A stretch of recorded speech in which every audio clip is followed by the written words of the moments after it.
안녕하십니까. 커말 2급 필기 컴퓨터 일반 세 번째 시간이 되겠습니다. 자, 이번 시간은 상당히 중요합니다. 매번 이제 시험에서 한 4문제 정도 출제가 되는 아주 중요한 파트가 되겠습니다. 그래서 좀 더 상세하게 제가 말씀을 드리기 위해서 강의는 조금 길게 진행을 하도록 하겠습니다. 혹시 집중력이 좀 떨어지지 않도록 그렇게 당부 말씀을 좀 드리고요. 자, 윈도우즈 7에서 제어판의 기능을 설명을 드리겠습니다. 자, 제어판. 자, 말 그대로 컴퓨터를 제어할 수 있는 기능들을 말하는 겁니다. 자, 컴퓨터를 구성하는 프로그램, 그리고 하드웨어. 자, 이런 것들에 대한 설정 사항을 변경할 수 있는 곳이에요. 그래서 여러 가지 항목들이 이렇게 나와 있습니다. 자, 이번 시간 설명드릴 내용은 시스템, 전원 옵션, 키보드, 개인 설정, 사용자 계정. 자, 어떤 것인지 자세히 모르시겠지만은 이런 각각에 대해서 이제 말씀을 드릴 겁니다. 자, 일단 시작에 가서 제어판을 한번 선택을 해볼게요. 자, 시작에 가서 제어판을 선택을 하시면요. 이렇게 항목들이 나옵니다. 항목들이 나오는데 보기 기준에 보시면은 작은 아이콘으로 이렇게 보실 수도 있고요. 큰 아이콘으로 보실 수도 있고요. 그리고 범주. 자, 이 각각의 기능들을 좀 더 큰 묶음으로 나타낼 수도 있습니다. 자, 범주하고 큰 아이콘, 작은 아이콘하고는 좀 보여지는 모양이 다르죠. 예를 들어서 한번 말씀을 드려볼게요. 프린터를 여러분들 그 컴퓨터에 연결을 한다. 그럴 때는 제어판의 기능 중에서 장치 및 프린터를 선택을 해야 됩니다. 장치 및 프린터를 선택을 하고요. 프린터 추가를 클릭을 하게 되면 프린터를 추가를 할 수 있습니다. 자, 이와 같이 선택을 할 수도 있고요. 이것은 이제 큰 아이콘 혹은 작은 아이콘에서 선택하는 방법이고요. 만일 범주에서 선택을 한다. 범주에서 선택을 할 때는 장치 및 프린터 보기를 클릭을 하고요. 여기서 프린터 추가 클릭을 하면은 똑같은 기능을 수행을 할 수 있습니다. 자, 그래서 범주 보기나 큰 아이콘, 작은 아이콘 보여지는 형식이 다르다 뿐이지 제어판의 기능을 선택할 수 있는 항목들을 다 보실 수가 있습니다. 자, 그럼 제어판의 기능 중에서 가장 쉬운 간단한 기능부터 해서 설명을 드리겠습니다. 자, 프로그램 및 기능이라는 그 항목이 있습니다. 자, 이 항목은요. 윈도우즈에 설치되어 있는 각종 응용 프로그램의 제거, 변경, 복구 등의 작업을 할 때 사용이 된다. 자, 아래쪽 그림을 보시면 아시겠지만은 여러 가지 프로그램들이 설치되어 있는 상태를 보실 수가 있고요. 여기서 선택을 해서 제거하거나 변경하거나 복구 기능을 수행을 할 수가 있습니다. 그리고 왼쪽에 보시면은 설치된 업데이트 보기. 여러분들 컴퓨터에 업데이트가 어떻게 되어 있는지 업데이트 상태를 보실 수가 있고요. 자, 그 다음 윈도우즈 기능 사용 혹은 사용 안함을 선택을 할 수 있습니다. 자, 직접 보여드릴게요. 프로그램 및 기능 선택을 하시면요. 자, 아래쪽 그림과 같이 현재 설치되어 있는 프로그램 목록들을 다 보일 수가 있습니다. 자, 목록을 선택을 해서 제거할 수도 있고, 클릭을 해보시면 또 변경, 복구가 되는 프로그램도 있을 겁니다. 그래서 여러분들 기억하셔야 될 것은 제어판에서 프로그램 및 기능에 가게 되면은, 제거, 변경, 복구를 할 수 있다. 자, 프로그램의 제거, 변경, 복구를 할 수 있다. 자, 이것을 기억을 하셔야 되고요. 그 다음 왼쪽에 보시면 설치된 업데이트 보기. 클릭을 하게 되면 업데이트 상태를 보실 수가 있고요. 그 다음 여기 기능 사용하고 사용 안함이 되어 있죠. 자, 윈도우즈 기능에서 사용을 이제 하거나 안 하거나 여러분은 선택할 수 있습니다. 그러니까 여러분들이 운영체제를 설치를 할 때 여러분들의 선택 여부와 상관없이 기본적으로 설치되는 이런 프로그램 목록들이 있습니다. 자, 이런 목록들에서 사용하지 않는 프로그램들은 예를 들어서 게임을 사용하지 않는다. 자, 이거 기본적으로 설치가 되는 항목인데요. 자, 사용하지 않는다. 그러면 사용 안함을 선택을 하시면 돼요. 자, 기출문제 풀이해 보겠습니다. 윈도우즈 7에서 프로그램 및 기능 대화 상자에서 선택할 수 있는 작업 항목으로 옳지 않은 것은, 자, 금방 설명드렸던 내용이 아닌 것을 선택을 하시면 돼요. 업데이트 보기 가능했었고요. 제거, 변경 가능했고요. 자, 윈도우즈 기능, 프로그램은, 윈도우즈 7을 설치를 했을 때, 이제 기본적으로 설치되는 그런 기능들을 사용을 할 거냐, 사용하지 않을 거냐 선택할 수 있었고요. 시스템 보고는 아니죠. 시스템 보고는, 보조 프로그램, 그리고 시스템 도구에 가면은 시스템 보고 기능을 수행을 할 수 있습니다. 자, 프로그램 및 기능에서는 수행이 안 됩니다. 정답은 이제 4번이 되고요. 2번, 설치된 응용 프로그램을 삭제하는 작업 선택의 순서로 옳은 것은, 자, 프로그램을 삭제한다. 어디서 하는 겁니까? 프로그램 및 기능이죠. 자, 그것만 기억을 하셔도 어느 정도 답을 찾을 수가 있을 거예요. 자, 프로그램 및 기능이 맞는데 이게 어디 있습니까? 제어판에 있잖아요. 그죠? 그래서 1번이 정답이 되겠습니다. 자, 3번. 제어판에서 프로그램 및 기능에서 할 수 있는 일로 가장 거리가 먼 것은 1번 설치되어 있는 프로그램을 제거할 수 있다. 가능하고요. 휴대통의 파일, 임시 파일 등을 삭제하여 하드디스크의 용량을 늘리는 역할을 한다. 이거 어디서 하는 겁니까? 디스크 정리해서 하는 것이죠. 그래서 여기서는 2번이 정답이 되겠습니다. 자, 그 다음 제어판에서 인터넷 옵션 설명을 드리겠습니다. 인터넷 옵션은 인터넷 익스플로러에서도 이제 선택을 할 수가 있습니다. 자, 인터넷을 실행을 하시고요. 도구에 가시면은 인터넷 옵션이 있습니다. 자, 인터넷 옵션에서 이제 일반 탭, 보안 탭, 개인정보, 내용, 연결, 프로그램, 고급이 있습니다. 자, 각각에 대해서 설명을 드리겠습니다. 자, 먼저 일반 탭 설명을 드리겠습니다. 일반 탭은 여러분들 많이 사용하는 그런 기능이 되겠습니다. 먼저 홈페이지를 설정할 수가 있죠. 홈페이지 설정을 할 수가 있고요. 그리고 검색 기록을 이제 삭제할 수도 있습니다. 임시 파일, 여러 번 페이지 목록, 쿠키, 저장된 암호 및 웹 양식, 뭐 이런 것들을 삭제를 할 수가 있습니다. 그래서 이런 삭제하는 것은, 여러분들의 이제 컴퓨터, 여러분들이 사용하는 개인 컴퓨터 같은 경우에는 뭐 특별히 삭제할 필요는 없겠지만은, 공용 컴퓨터 있죠. 공용 컴퓨터를 이용을 해서 여러분들이 인터넷 서핑을 했어요. 그러면 그 기록들이 그대로 남아 있습니다. 다른 사람이 볼 수가 있다는 얘기예요. 그럴 때는 꼭 삭제를 하셔야 됩니다. 자, 그래서 일반 탭에서는 홈페이지로 사용할 페이지의 변경 가능하고요. 쿠키의 삭제, 그리고 여러 번 페이지 목록을 지울 수도 있습니다. 자, 여기서 쿠키에 대해서 시험에 잘 출제가 됩니다. 자, 쿠키. 자, 쿠키라는 것은 인터넷 사용자에 대한 특정 웹사이트에 접속 정보를 저장하고 있는 파일이에요. 그러니까 여러분들 컴퓨터에 쿠키라는 파일이 있습니다. 자, 그 쿠키라는 파일에 여러분들이 방문했던 웹사이트들에 대한 정보들이 다 저장이 되고요. 그 사이트를 다시 방문을 하잖아요. 그죠? 방문하면 자동으로 쿠키에 있는 내용을 이렇게 가지고 와서 읽어드려서 여러분들의 정보를 확인을 합니다. 자, 인터넷 접속 시 매번 아이디와 비밀번호를 입력하지 않아도 자동으로 로그인 되게 할 수 있다. 가장 대표적인 이제 쿠키의 이제 사용 이제 방법이 되는 겁니다. 로그인을 할 때 여러분들 아이디하고 비밀번호가 한번 입력을 하잖아요. 그죠? 입력을 하면은 다음에 방문할 때는 입력하지 않아도 자동으로 로그인 되게 할 수가 있는 거예요. 자, 그와 같은 이제 기능을 수행할 수 있는 것은 각 사이트에 대한 여러분들의 정보를 쿠키가 가지고 있기 때문에 그렇습니다. 자, 그리고 보안 탭 설명을 드릴게요. 자, 보안 탭은요, 웹 컨텐츠 영역별로 적용할 보안 수준을 설정을 하는 거예요. 예를 들어서 이런 겁니다. 여러분들이 이제 그 여러 가지 컨텐츠, 예를 들어서 컨텐츠 중에서 여러분들이 이제 보안상으로 좀 차단을 해야 될 그런 사이트들이 분명히 있을 거예요. 그죠? 자, 그런 것들은 이제 신뢰할 수 있는 사이트에 설정을 해서 신뢰할 수 있는 사이트들만 설정을 하고요. 제한된 사이트에 또 등록을 해서 그 사이트들은 제한을 두는 겁니다. 자, 보세요. 보안 탭에 가시면은 여기 보면 신뢰할 수 있는 사이트, 제한된 사이트 이렇게 있습니다. 신뢰할 수 있는 사이트에 사이트 클릭을 해보시면은 어떤 사이트들이 신뢰할 수 있는 사이트로 등록되어 있는지 확인을 또 할 수가 있고요. 추가할 수도 있고 제거를 할 수 있습니다. 자, 그리고 개인정보 탭. 자, 개인정보 탭에서는 개인정보하고 가장 이제 관련이 있는 것이 쿠키예요. 쿠키. 자, 쿠키하고 관련이 있는 그런 탭이 되겠습니다. 여기서 설정을 제일 위쪽으로 올리잖아요. 그죠? 올리게 되면은 모든 쿠키를 차단을 합니다. 자, 모든 쿠키를 차단한다는 얘기는 무슨 얘기입니까? 여러분들 정보를 남기지 않겠다는 뜻이에요. 반대로 아래로 내리잖아요. 그죠? 모든 쿠키를 허용하겠다. 그럼 모든 웹사이트에 대해서 여러분들의 정보를 쿠키에 저장을 하겠다는 뜻이에요. 자, 보안적인 측면에서는 모든 쿠키를 허용하게 되면은 문제가 발생할 수 있는 겁니다. 그죠? 그래서 이것을 적당하게 이제 여러분들이 관리를 해주시면 되고요. 그다음 팝업 차단을 또 여기서 설정을 할 수 있습니다. 자, 그다음 내용 탭에 보시면은 자녀 보호 기능이 있습니다. 자녀 보호. 자, 자녀 보호 기능이란 것은 자녀들이 볼 수 있는 컨텐츠를 좀 제한을 하는 거예요. 아무나 모든 컨텐츠를 보면 안 되잖아요. 그죠? 그래서 자녀들이 볼 수 없는 컨텐츠들을 이제 제한을 하는 겁니다. 자, 그다음 컨텐츠 관리자라는 게 있습니다. 자, 등급을 사용하여 볼 수 있는 인터넷 컨텐츠를 제한한다. 그래서 여기서는 내용에 따른 어떤 제한을 설정을 할 수가 있습니다. 자, 그리고 연결해 보시면요. 자, 플록시 서버하고 랜 연결을 설정을 할 수 있습니다.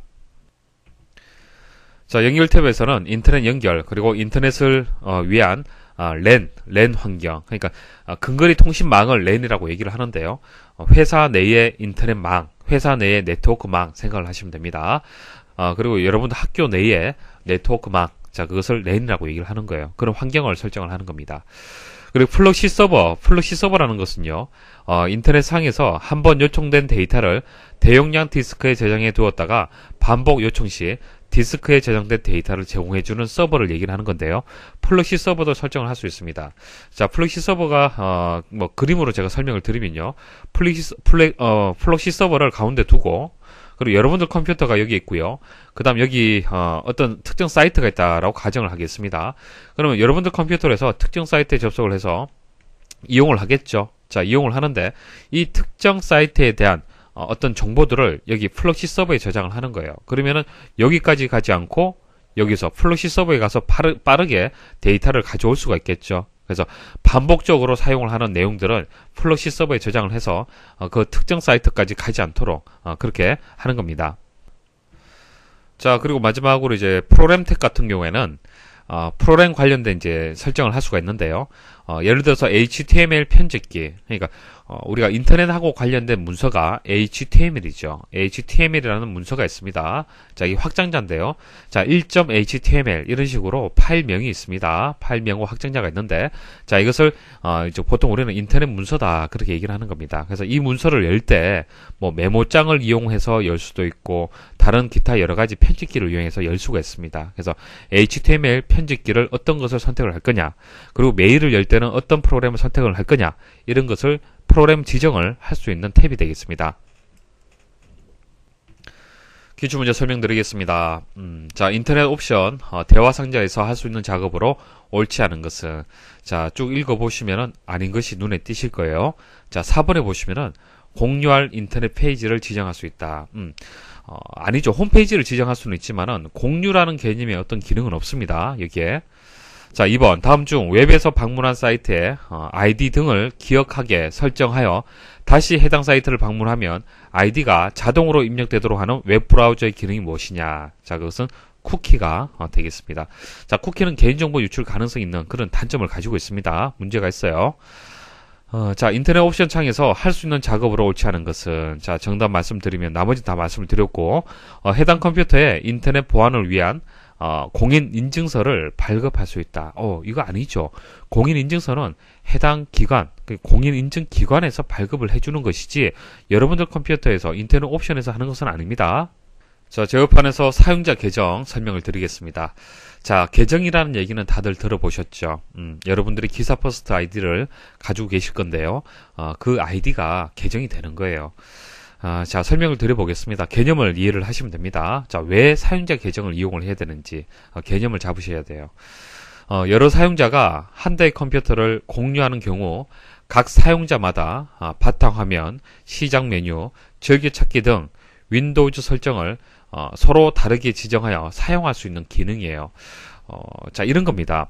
컴퓨터 한 대가 있으면 이 컴퓨터를 한 사람만 이용할 경우에는 사용자 계정이 필요가 없어요. 사실상. 그렇지만은 컴퓨터 한 대를 여러 사람이 이용을 한다. 그러니까 4명의 가족이 집에 있는 컴퓨터 한 대를 다 이용을 한다라고 한번 생각을 해보십시오. 자, 그러면 개개인마다 바탕화면을 구성하는 것이 다를 거고요. 시작 메뉴, 즐겨찾기, 이런 기타 여러 가지 사항들이 다 개인의 취향에 따라 다 다를 거예요. 그죠? 자, 그러면 첫 번째 사람이 이렇게 설정을 하고 두 번째 사람이 또 자기가 원하는 대로 설정을 하고 또 1번 사람이 들어오면 또 자기가 원하는 대로 설정하고 불편하잖아요. 그죠? 그래서 1번은 1번대로 이 환경 그대로 이용하고요. 2번은 2번대로 이 환경 그대로 저장을 해서 이용할 수 있는 방법이 사용자 계정이 되는 겁니다. 그래서 한 대로, 이제 컴퓨터 한 대로 네 개의 서로 다른 바탕화면을 구성을 할 수 있어요. 그래서 아이디가 A다. 예를 들어서 A가 만약 입장을 하게 되면은, 로그인 하게 되면은 A 환경이 맞도록 보여지고, B 아이디로 로그인 하게 되면 B 환경이 맞도록 저장된 환경으로 해서 보여지는 겁니다. 자, 이런 이제 사용자 계정이 필요한 이유는 금방 간단히 말씀드린 이유, 자, 이와 같은 이유도 있지만은, 가장 큰 이유는요, 여러 사람이 컴퓨터를 공유할 경우에는 실수로 설정을 이제 변경될 수도 있다는 얘기예요. 실수로 설정이 변경될 수 있는 거예요.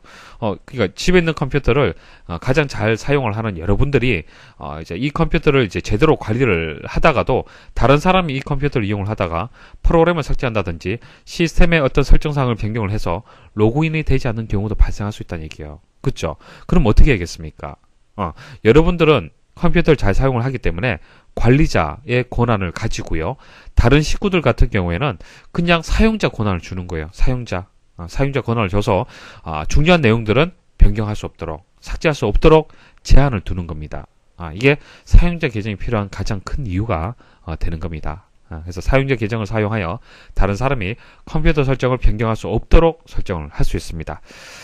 자, 그럼 사용자 계정의 유형이 어떤 것이 있는지 설명을 드릴게요. 자, 이름만 보시면은 충분히 이해를 하실 겁니다.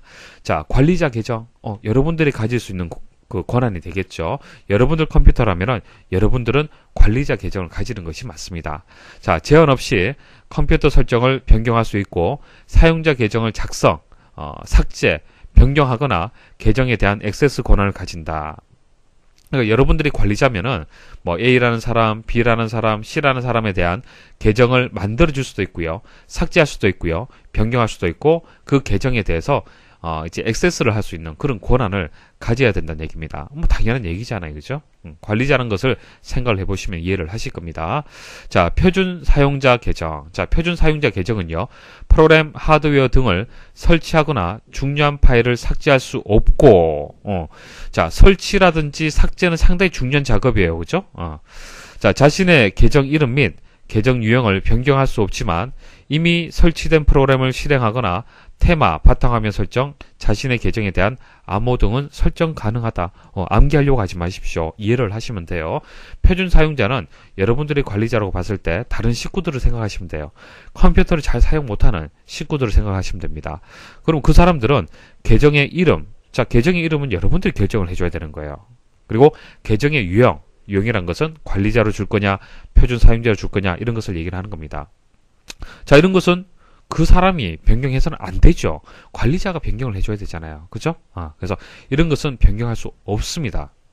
하지만은 이미 설치가 되어 있는 프로그램, 아리아 한글, 포토샵, MS 오피스, 당연히 실행할 수 있어야겠죠. 그래서 실행하거나 테마, 자, 바탕화면 설정, 이런 것들은 개인의 어떤 설정 사항이기 때문에 가능하다는 얘기고요. 그리고 자신의 계정에 대한 암호, 당연히 자기 암호는 자기가 설정할 수 있어야겠죠. 다른 사용자에게 영향을 주지 않는 그 선에서는 시스템 설정이나 컴퓨터의 보안을 변경할 수 있다. 전제 조건은 다른 사람의 영향을 줘서는 안 된다는 얘기예요. 자, 그 다음 게스트 계정이라는 게 있습니다. 자, 표준 사용자 계정이라는 것은요, 관리자가 일일이 만들어주는 계정이 되는 거고요. 게스트 계정 같은 경우에는 윈도우 7을 설치하게 되면은 기본적으로 만들어지는 사용자 계정이 되겠습니다. 자, 사용자 계정이 없는 사용자가 이용을 하는 거예요. 이런 겁니다. 방문자의 개념이 되는 거예요. 방문자. 아이디 없어도 사이트 이용할 수 있잖아요. 기본적으로. 그죠? 물론 제한은 있지만은. 자, 계정 없이 사용하는 이제 사용자가 되는 거고요. 이제 컴퓨터를 사용할 수 있도록 만든 이제 기본 계정이 되겠습니다. 자, 사용자 계정이 무엇인지 아시겠죠? 유형 어떤 것이 있는지 이해를 하실 겁니다. 자, 그럼 사용자 계정에 이제 메뉴들이 어떤 것이 있는지 보도록 하겠습니다. 먼저 사용자 계정에 대한 암호를 만듭니다라는 이제 그 메뉴가 있습니다.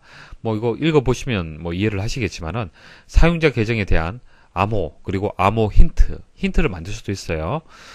만들 수 있고요. 이미 암호가 지정되어 있다면 암호 변경으로 표시가 된다. 그러니까 이 부분에 암호를 만들어져 있는 상태라면은 그때는 변경이라는 메뉴가 만들어진다는 얘기입니다. 자, 그리고 아래쪽에 암호 제거 항목이 또 추가로 보여지게 됩니다. 자, 두 번째, 자, 위쪽 먼저 말씀을 드리면은 계정의 이름을 변경한다 말 그대로예요. 계정이 KWS에서 KKK 이런 식으로 바꿀 수도 있다는 얘기입니다. 계정의 이름을 변경을 하고요. 계정의 유형을 변경한다는 얘기는 관리자, 표준 사용자, 게스트, 자, 이 중에서 하나 선택을 해서 유형을 변경할 수 있다는 얘기입니다. 자, 그다음 다른 계정 관리, 다른 계정 관리는요, 이미 등록된 계정에 대한 설정을 변경하거나 새 계정을 만들고 게스트 계정의 사용 여부를 설정을 하는 겁니다. 뭐 결과적으로 다른 계정을 관리한다는 얘기예요. 자, 그다음 4번 사용자 계정 컨트롤 설정 변경은요. 이것은요. 유해한 프로그램이나 불법 사용자가 컴퓨터 설정을 임의로 변경하지 못하도록 제어하는 겁니다. 관리자 사용 권한이 필요한 변경 작업을 실행할 경우 알림 창이 표시가 되는 거예요. 이런 겁니다. 여러분들이 어떤 프로그램을 설치하려고 해요. 그러니까 어떤 설치하는 그 내용이 관리자 권한이 필요한 그런 작업입니다. 자, 그랬을 때 어떻게 한다? 경고를 보여주는 거예요. 경고. 자, 이것은 위험하다라는 것을 경고를 주는 거고요.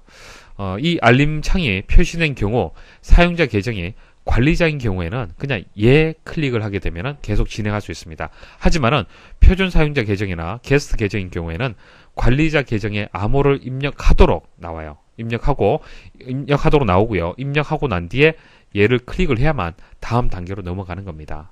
무슨 뜻인지 이해를 하시겠죠? 그러니까 사용자 계정을 컨트롤 해준다는 얘기예요. 그러니까 관리자만 변경해서 계속 진행할 수 있도록 한다는 그런 얘기가 되겠습니다. 기출문제 설명드리겠습니다. 자, 다른 사용자 계정의 이름, 암호, 계정 유형을 변경할 수 있는 사용자 계정의 유형으로 옳은 것은, 자, 다른 사용자라고 얘기를 했어요. 자, 다른 사람의 이제 계정을 변경한다는 것은 관리자 계정을 가지고 있어야 됩니다. 자, 2번 사용자 계정에서 사용자 계정 정보 변경 항목과 관련 없는 것은, 자, 설명드리지 않은 거 한번 보십시오. 어떤 거 있습니까? 문자 변경은 아니죠. 자, 사용자 계정 변경 항목 기억을 하십시오. 이름, 유형, 암호, 사진. 자, 사진은 요 사진을 얘기를 하는 겁니다. 계정별로 해서 사진 하나 설정할 수 있습니다. 자, 다른 계정 관리, 그리고 사용자 계정 컨트롤, 이런 메뉴들이 있습니다. 3번 사용자 계정 컨트롤에 대한 설명으로 올바른 것은, 자, 1번은요. 한번 읽어보겠습니다. 사용자가 컴퓨터를 사용하는 방법을 손쉽게 관리할 수 있는 기능으로 컴퓨터 사용 시간이나 실행할 수 있는 프로그램, 게임 유형 등을 제한한다. 자, 이것은요. 사용자 계정이 아니고요. 사용자 계정 컨트롤이 아니고요. 제어판에서 자녀 보호라는 기능이 되는 겁니다. 자, 기억을 하십시오. 신체에 장애가 있거나 컴퓨터에 익숙하지 않은 사용자들이 편리하고 쉽게 컴퓨터를 사용할 수 있도록 소리, 마우스, 키보드 등을 설정한다. 뭐 뒤에 다시 말씀을 드리겠지만은 이것은 접근성 센터라는 기능이 있습니다. 컴퓨터 사용자가 관리자 권한이 필요한 작업을 수행하지 못하도록 제어하는 기능이다. 결과적으로 관리자만 어떤 기능을 수행할 수 있도록 제한하는 그런 기능이 되는 겁니다. 자, 이 설명이 맞죠? 자, 4번 문제 예방 및 해결과 컴퓨터의 보안 및 사양을 향상시킬 수 있도록 하는 기능이다. 이것은 윈도우즈 업데이트라는 기능이에요. 윈도우즈 업데이트에 가게 되면은 어떤 문제가 발생한 것을 확인할 수도 있고요. 예방할 수도 있고 해결할 수도 있습니다. 그리고 보안, 사양 이런 관련된 내용들을 설정을 할 수 있습니다. 자, 자녀 보호 기능은요. 윈도우즈 7에서 새롭게 추가된 기능입니다. 이런 기능이 있구나라는 정도만 일단 알고 계시면 됩니다. 특정 사용자를 대상으로 컴퓨터 사용에 제한을 두기 위한 기능입니다. 그러니까 자녀들에게 컴퓨터를 사용할 수 있는 시간이라든지 프로그램 이런 것들을 제한을 두는 거예요. 그래서 사용 시간, 실행할 수 있는 프로그램, 게임의 유형 이런 것을 제한을 하는 겁니다. 게임 사용 여부 그리고 특정 게임의 허용, 차단 여부를 설정할 수가 있고요. 사용할 수 있는 특정 프로그램을 직접 설정할 수도 있습니다. 자, 그럼 한번 생각을 한번 해보도록 하죠. 자, 부모님이 가지고 있는 계정은 관리자가 되는 게 맞습니까? 표준 사용자가 되는 게 맞습니까? 당연히 관리자 계정을 가지고 있어야만 이런 설정을 할 수가 있겠죠. 그리고 자녀의 계정은요, 표준 사용자 계정을 가지고 있어야만 가능합니다. 개인 설정 설명을 드리겠습니다. 개인 설정, 이름 그대로 바탕화면의 배경 그림이라든지 창의 색이라든지 소리, 화면 보기, 바탕화면 아이콘, 마우스 포인트의 모양, 계정 사진 이런 것들을 변경할 수 있는 항목이 되겠습니다. 자, 시험에 나오는 내용 설명을 드리겠습니다. 자, 개인 설정을 클릭을 하게 되면 아래 그림이 나오는데요. 일단 바탕화면의 배경을 이 부분을 클릭하게 되면 설정을 할 수가 있고요. 창의 색깔, 그리고 소리, 그리고 화면 보기 이런 것들을 설정을 할 수 있습니다. 그리고 여기 보면은 이제 테마라는 얘기가 나오는데요. 테마가 뭐냐면은 바탕화면의 배경이라든지 창색, 소리, 화면 보기 이런 것들 있잖아요. 그죠? 이런 것들을 한 번에 변경을 할 수가 있는 겁니다. 그러니까 각각을 클릭해서 변경하는 것이 아니라 패키지 형태로 해서 뭐 1번 테마는 뭐 바탕화면의 배경이 뭐 어떤 모양이고 창색깔은 또 어떤 모양이고 소리는 어떤 모양이고 이런 식으로 패키지 형태로 만들어져 있어요. 그래서 이런 것을 여러분들이 선택을 할 수가 있는 겁니다. 자, 그리고 뭐 창색에서 또 하나 기억하셔야 될 것은 창의 색하고요. 그리고 바탕화면에 표시되는 글자의 모양이라든지 크기라든지 색을 변경할 수 있습니다. 시험에 나온 적이 있습니다. 기억을 하십시오. 창색에 가서 바탕화면에 표시되는 글자의 모양, 크기, 색을 변경할 수가 있어요. 그리고 화면 보호기라는 것은 절정 기능하고 관련이 있죠. 화면을 보호하게 되면은 화면 보호기 기능이 실행되게 되면은 이제 그 어떤 밝기라든지 이런 것이 줄어들면서 절정 기능이 이제 수행이 되는 겁니다. 그래서 절정 기능 설정하고 설정이 가능하다라는 거 기억을 하십시오. 그리고 이제 바탕화면 아이콘 변경이라는 것을 이제 선택을 하잖아요. 그죠? 바탕화면 아이콘 변경을 선택을 하면요.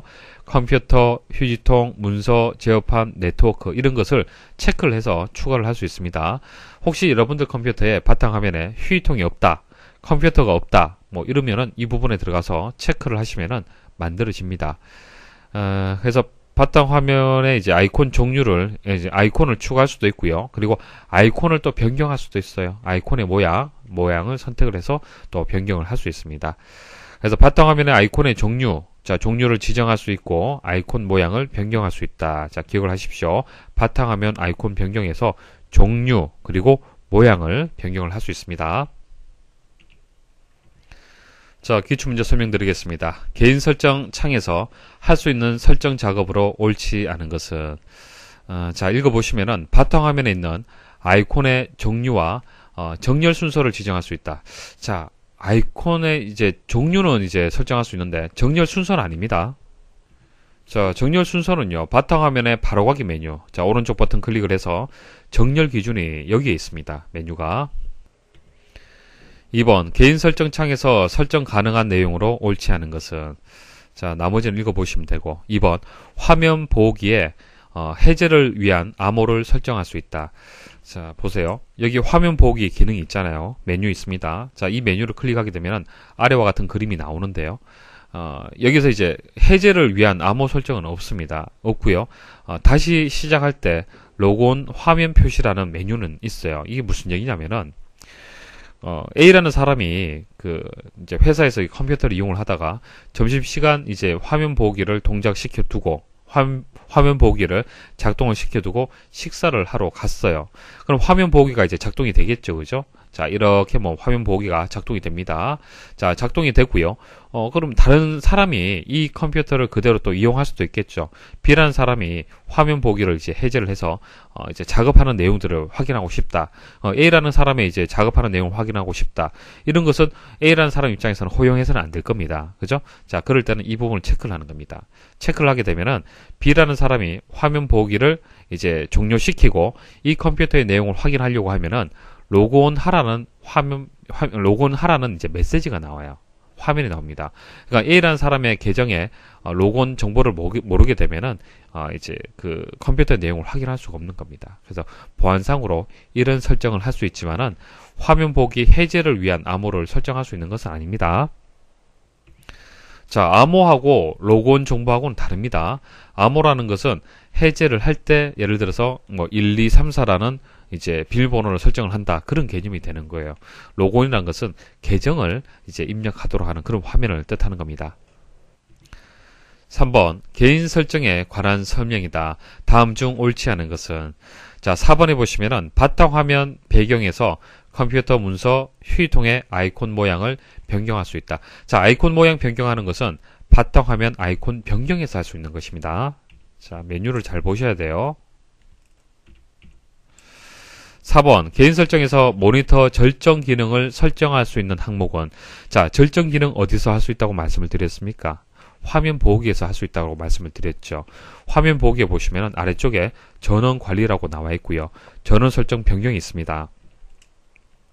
자, 전원 설정 변경을 클릭을 하게 되면은 이와 같이 전원 옵션 창이 나옵니다. 자, 이 전원 옵션 창은요, 제어판에서도 실행을 할 수 있습니다. 좀 뒤에 또 다시 한번 또 설명을 드릴 거예요.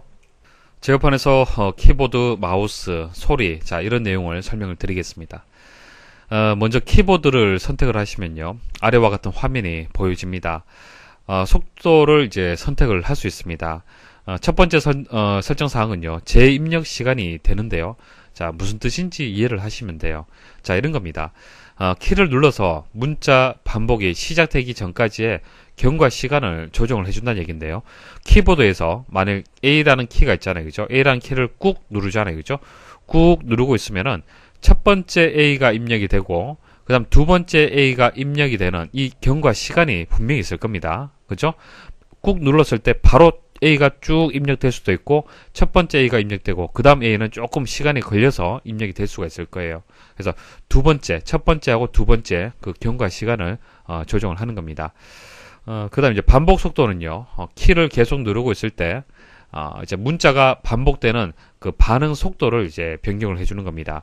그러니까 얼마만큼 이제 빠르게 할 거냐, 입력되는 속도를, 반복 입력되는 속도를 얼마만큼 빠르게 할 거냐, 빠르게 할 것 같으면 오른쪽으로, 느리게 할 것 같으면 왼쪽으로 위치를 이동을 시켜주면 됩니다.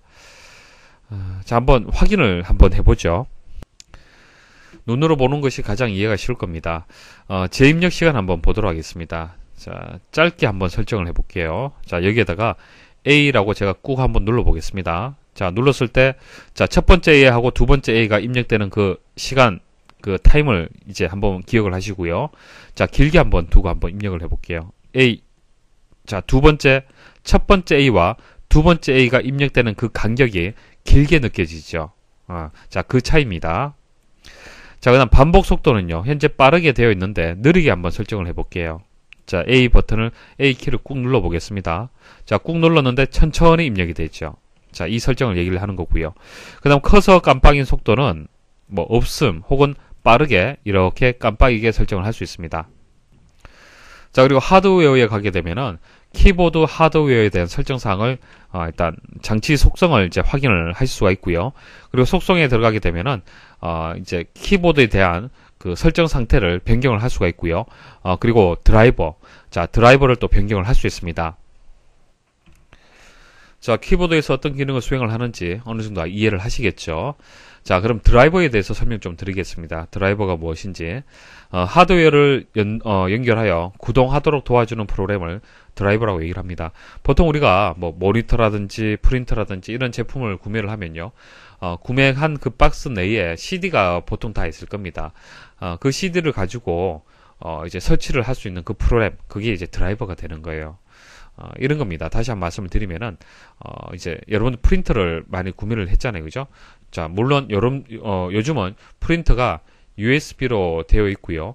연결만 하면 자동으로 설치되는 경우가 많을 겁니다. 근데 자동으로 설치가 되지 않은 경우에는 드라이버를 설치를 해줘야만 컴퓨터에서 이 프린터를 인식을 할 수가 있는 거예요. 그러니까 컴퓨터 입장에서 이 프린터를 이제 인식을 해서 제대로 작동시키기 위한 프로그램, 그것을 드라이버라고 얘기를 합니다. 근데 USB로 이제 연결해서 자동으로 설치가 되는 것은요, 여러분들 윈도우즈 7 내에 해당 드라이버가 다 설치가 되어 있기 때문에 그렇습니다. 그런데 윈도우즈 7에 드라이버가 해당 제품에 대한 드라이버가 없다라면은 별도의 CD를 가지고 설치를 여러분들이 직접 하셔야 되는 겁니다. 마우스 설명드리겠습니다. 자, 마우스를 클릭을 했을 때 여러가지 이렇게 탭들이 나오는데요. 단추 탭에 대해서 먼저 설명을 드리겠습니다. 자, 단추는 왼쪽 단추, 오른쪽 단추 이렇게 나뉘어져 있죠. 자, 오른쪽 단추와 왼쪽 단추 기능을 바꾸는 그 기능이 있습니다. 이거 왜 필요할까요? 자, 이것은 이제 보통 마우스 자체가 오른손잡이 기준에서 만들어져 있는데요. 왼손잡이로 해서 마우스를 설정할 경우에 필요한 그런 기능이 되겠습니다. 그 다음 두 번 클릭 속도. 자, 따닥 해서 두 번 클릭을 하잖아요. 그죠? 자, 그것을 인식하는 속도를 이제 빠르게 할 거냐, 느리게 할 거냐 선택을 할 수가 있고요. 자, 클릭 잠금이라는 것은요, 왼쪽 단추를 일정 시간 동안 누르고 있으면, 마우스 단추에서 손을 떼어도 계속 누르고 있는 효과. 그러니까 왼쪽 단추를 꾹 누르잖아요. 그죠? 꾹 누르고 보통 떼버리면은, 거기에 대한 어떤 작동이 되는 거잖아요. 그죠? 기능이 수행이 되는데, 이것은, 클릭 잠금을 많이 선택을 한다면은, 꾹 누르고 있다가 손을 뗀다 하더라도 계속 누르는 효과를 볼 수가 있는 겁니다. 자, 이런 기능이 왜 필요할까요? 자, 이런 기능은 이제 손가락 사용에 조금 부자연스러운 사람들, 그죠? 약간 장애가 있다든지 이런 문제가 있는 사람들은 이런 기능들이 또 필요할 수도 있습니다. 자, 포인터 옵션에 한번 보도록 하겠습니다. 포인터 옵션에는 포인터의 이제 속도, 자, 마우스를 여러분들이 움직였을 때 속도를 빠르게 할 거냐 혹은 느리게 할 거냐 설정을 할 수가 있고요. 포인터의 자국을 표시를 할 거냐 말 거냐, 움직였을 때 그 자국을 만들 수도 있고 없앨 수도 있습니다. 자, 컨트롤 키를 누르면 포인터 위치를 표시하게끔 또 선택을 할 수 있습니다. 자, 그 다음 이제 나머지 선택사항 한번 보도록 하겠습니다. 자, 포인터 탭은요, 포인터 탭은 포인터 모양을 변경할 수 있는 겁니다. 포인터 모양 변경할 수가 있고요. 그 다음 휠 탭. 자, 휠 탭 같은 경우에는 휠을 한번 돌리면은 스크롤 할 수 있는 양을 설정을 할 수 있어요. 이 부분이죠, 휠. 자, 하드웨어는 조금 전 그 설명드렸던 키보드와 마찬가지입니다. 해당 마우스의 드라이버를 업데이트를 할 수 있고 변경을 할 수 있습니다. 자, 제어판에서 소리 설명드리겠습니다. 소리 구성표를 이용하여 로그온 종료 경고음과 같이 상황에 따라 다르게 나는 효과음을 설정하거나 스피커 및 녹음 장치를 설정할 수 있다. 그러니까 소리 관련된 내용들을 설정하는 그런 항목이 되겠습니다. 자, 소리를 클릭을 하게 되면 소리 탭이 있습니다. 소리 탭에 가시면은 소리 구성표라고 나와 있는데요. 자, 보세요. 프로그램 이벤트에서 이제 로그 오프 할 때 소리를 바꿔줄 수가 있어요. 자, 선택을 하고요. 아래쪽에서 자, 이 부분을 클릭을 하게 되면 소리를 선택할 수 있습니다. 물론 로그 온 할 때도 바꿀 수도 있고, 각각의 어떤 이벤트가 발생할 때, 어떤 변화가 있을 때 그때 이제 소리를 이제 바꿔줄 수가 있습니다. 자, 이거 외에도 재생 탭에 가게 되면은 뭐 스피커에 대한 선택을 하고 구성 버튼 누르게 되면은 스피커 설정을 또 할 수도 있습니다. 그러니까 소리 관련된 기능들을 여기서 다 설정을 할 수 있다. 그렇게 보시면 됩니다. 자, 시험에 나온 내용을 말씀드리면요. 장치별 볼륨 조절 및 음소거 가능하다. 이렇게 나온 적이 있고요. 스피커 녹음 장치 설정 가능하다. 뭐 소리라는 개념으로 접근을 하시면 충분히 이해를 하실 겁니다. 그리고 사운드 및 오디오 장치에 드라이버 업데이트 가능합니다. 뭐 소리를 내기 위한 장치가 사운드 카드잖아요, 그죠? 이런 드라이버를 업데이트를 할 수가 있고요. 음성 데이터 파일의 확장자가 무엇이냐, 이렇게 또 시험에 나온 적이 있습니다. 그때 이제 정답이 WMA, 자, WMA, 자, 윈도우 미디어 오디오, 자, WMA라고 하나 기억을 하십시오. 시험에 나온 적이 있습니다. 자, 접근성 센터 설명을 드리겠습니다. 자, 접근성 센터가 무엇인지 먼저 말씀드리면요. 신체에 장애가 있거나 컴퓨터에 익숙치 않은 사용자들이 컴퓨터를 편리하고 쉽게 사용할 수 있도록 키보드라든지 소리라든지 마우스 등에 대한 설정을 변경할 때 사용하는 그런 기능이 되겠습니다. 그러니까 장애가 있을 때는 정상적으로 키보드라든지 어떤 소리를 들을 수 있는 것도 아니고요. 마우스를 사용할 수 없을 겁니다. 그래서 장애가 있는 사람들을 위해서 어떤 설정을 이제 변경할 수 있는 그런 기능을 얘기를 하는 겁니다. 접근성 세터를 클릭을 하게 되면 오른쪽과 같은 화면이 나오게 됩니다. 여기서 이제 시험에 나오는 것들만 말씀을 드릴게요. 자, 고대비 설정이라는 게 있습니다. 자, 고대비 설정이라는 것은 이제 읽기 쉽게 구성된 색상 및 글꼴을 사용할 수 있도록 설정을 하는 겁니다. 그러니까 지금 여러분들이 보는 이 화면들은 정상인들 같은 경우에는 이제 화면을 정상적으로 볼 수가 있지만은 시각적으로 어떤 장애가 있으신 분들은 익숙하지 않을 수가 있습니다. 그러니까 여기 나오는 어떤 글꼴의 이제 모양이 눈으로 잘 들어오지 않을 수가 있어요. 그래서 이런 글꼴이라든지 색상 이런 것들을 좀 읽기 쉽게 화면 구성을 바꿔주는 거예요. 그래서 고대비 설정이라는 것이 있고요. 자, 그 다음 컴퓨터를 보기 쉽게 설정이라는 이 메뉴가 있습니다. 이 메뉴를 선택을 하면은 작은 화면을 보는데 문제가 있는 사용자를 위해서 설정할 수 있는 그런 메뉴들이 나옵니다. 자, 마우스를 사용하기 쉽게 설정. 자, 이것을 선택을 하게 되면은 키보드의 숫자 키패드로 마우스 포인트를 움직이도록 지정할 수 있습니다. 자, 마우스를 보통 우리가 이용을 해서 이제 포인터를 움직여서 마우스 포인터를 움직여서 그렇게 이제 파일도 선택하고 폴더도 선택하고 프로그램도 실행하고 그러잖아요, 그죠? 자, 그런데 마우스 사용이 좀 어려운 사람이 있을 수도 있습니다. 그죠? 마우스 사용이 어려울 수도 있고 마우스가 없는 경우도 있을 수도 있을 거예요. 자, 그럴 경우에는 키보드에 보시면은 오른쪽에 숫자 키패드가 있습니다. 숫자, 여기 보면 방향키가 이렇게 있어요. 자, 이 방향키를 이용해서 마우스의 포인터를 움직일 수 있도록 설정할 수가 있습니다. 그러니까 여기서 설정이 가능합니다. 그래서 숫자 키패드를 이제 마우스 포인터로 이제 사용할 수 있게끔 할 수 있는 것이 접근성 센터에 있는 거예요. 자, 그리고 소리 대신 텍스트나 시각적 표시 방법 사용. 자, 시스템의 신호음을 시각적으로 표시하는 겁니다. 그러니까 청각적으로 잘 들리지 않는다. 어떤 신호가 들리지 않는다. 그럴 때는 시각적으로 표시가 될 수 있도록 설정을 할 수 있습니다. 기출문제 보도록 하겠습니다.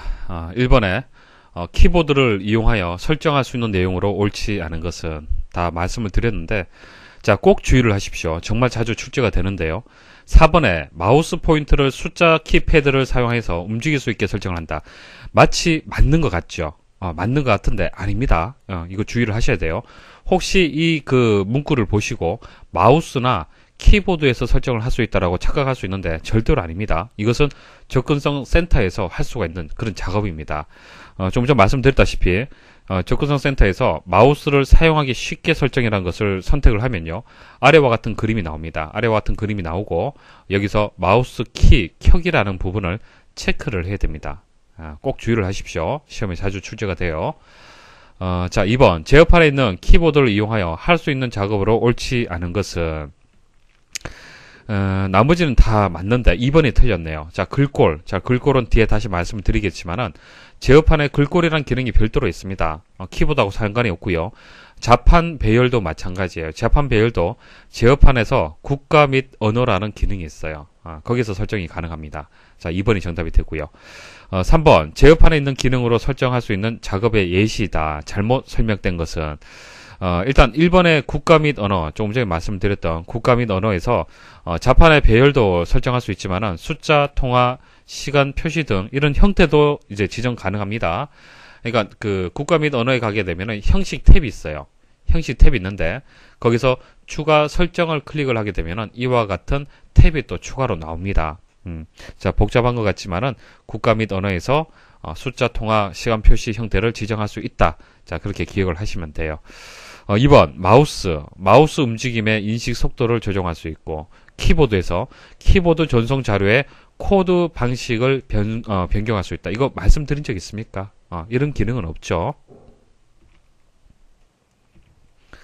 4번 마우스 속성 대화 상자에서 설정 가능한 작업으로 옳지 않은 것은, 자, 조금 전 말씀드렸다시피 키보드 속성 대화 상자라든지 마우스 속성 대화 상자라든지 각각의 어떤 그 대화 상자에서는 설정할 수가 없습니다. 무엇을? 숫자 키패드를 이용한 마우스 포인터의 이동의 설정을 할 수가 없어요. 주의를 하십시오. 자, 5번 마우스를 선택하여 표시된 마우스 속성 대화 상자에서 설정할 수 없는 것은 다음 중 어느 것인가? 자, 금방 말씀드렸다시피 3번이 정답이 되겠습니다. 자, 키보드의 숫자 키를 사용하여 마우스 포인트를 이동한다. 이거 절대로 안 됩니다. 자, 6번 마우스 속성 대화 상자에서 설정 가능한 작업으로 옳지 않은 것은, 자, 계속 나오죠. 여기서 1번이 정답이 되겠습니다. 7번 다음 중 윈도우즈 7의 제어판 그리고 소리에서 설정할 수 없는 작업으로 옳은 것은, 자, 설명드리지 않은 것이 어떤 거였습니까?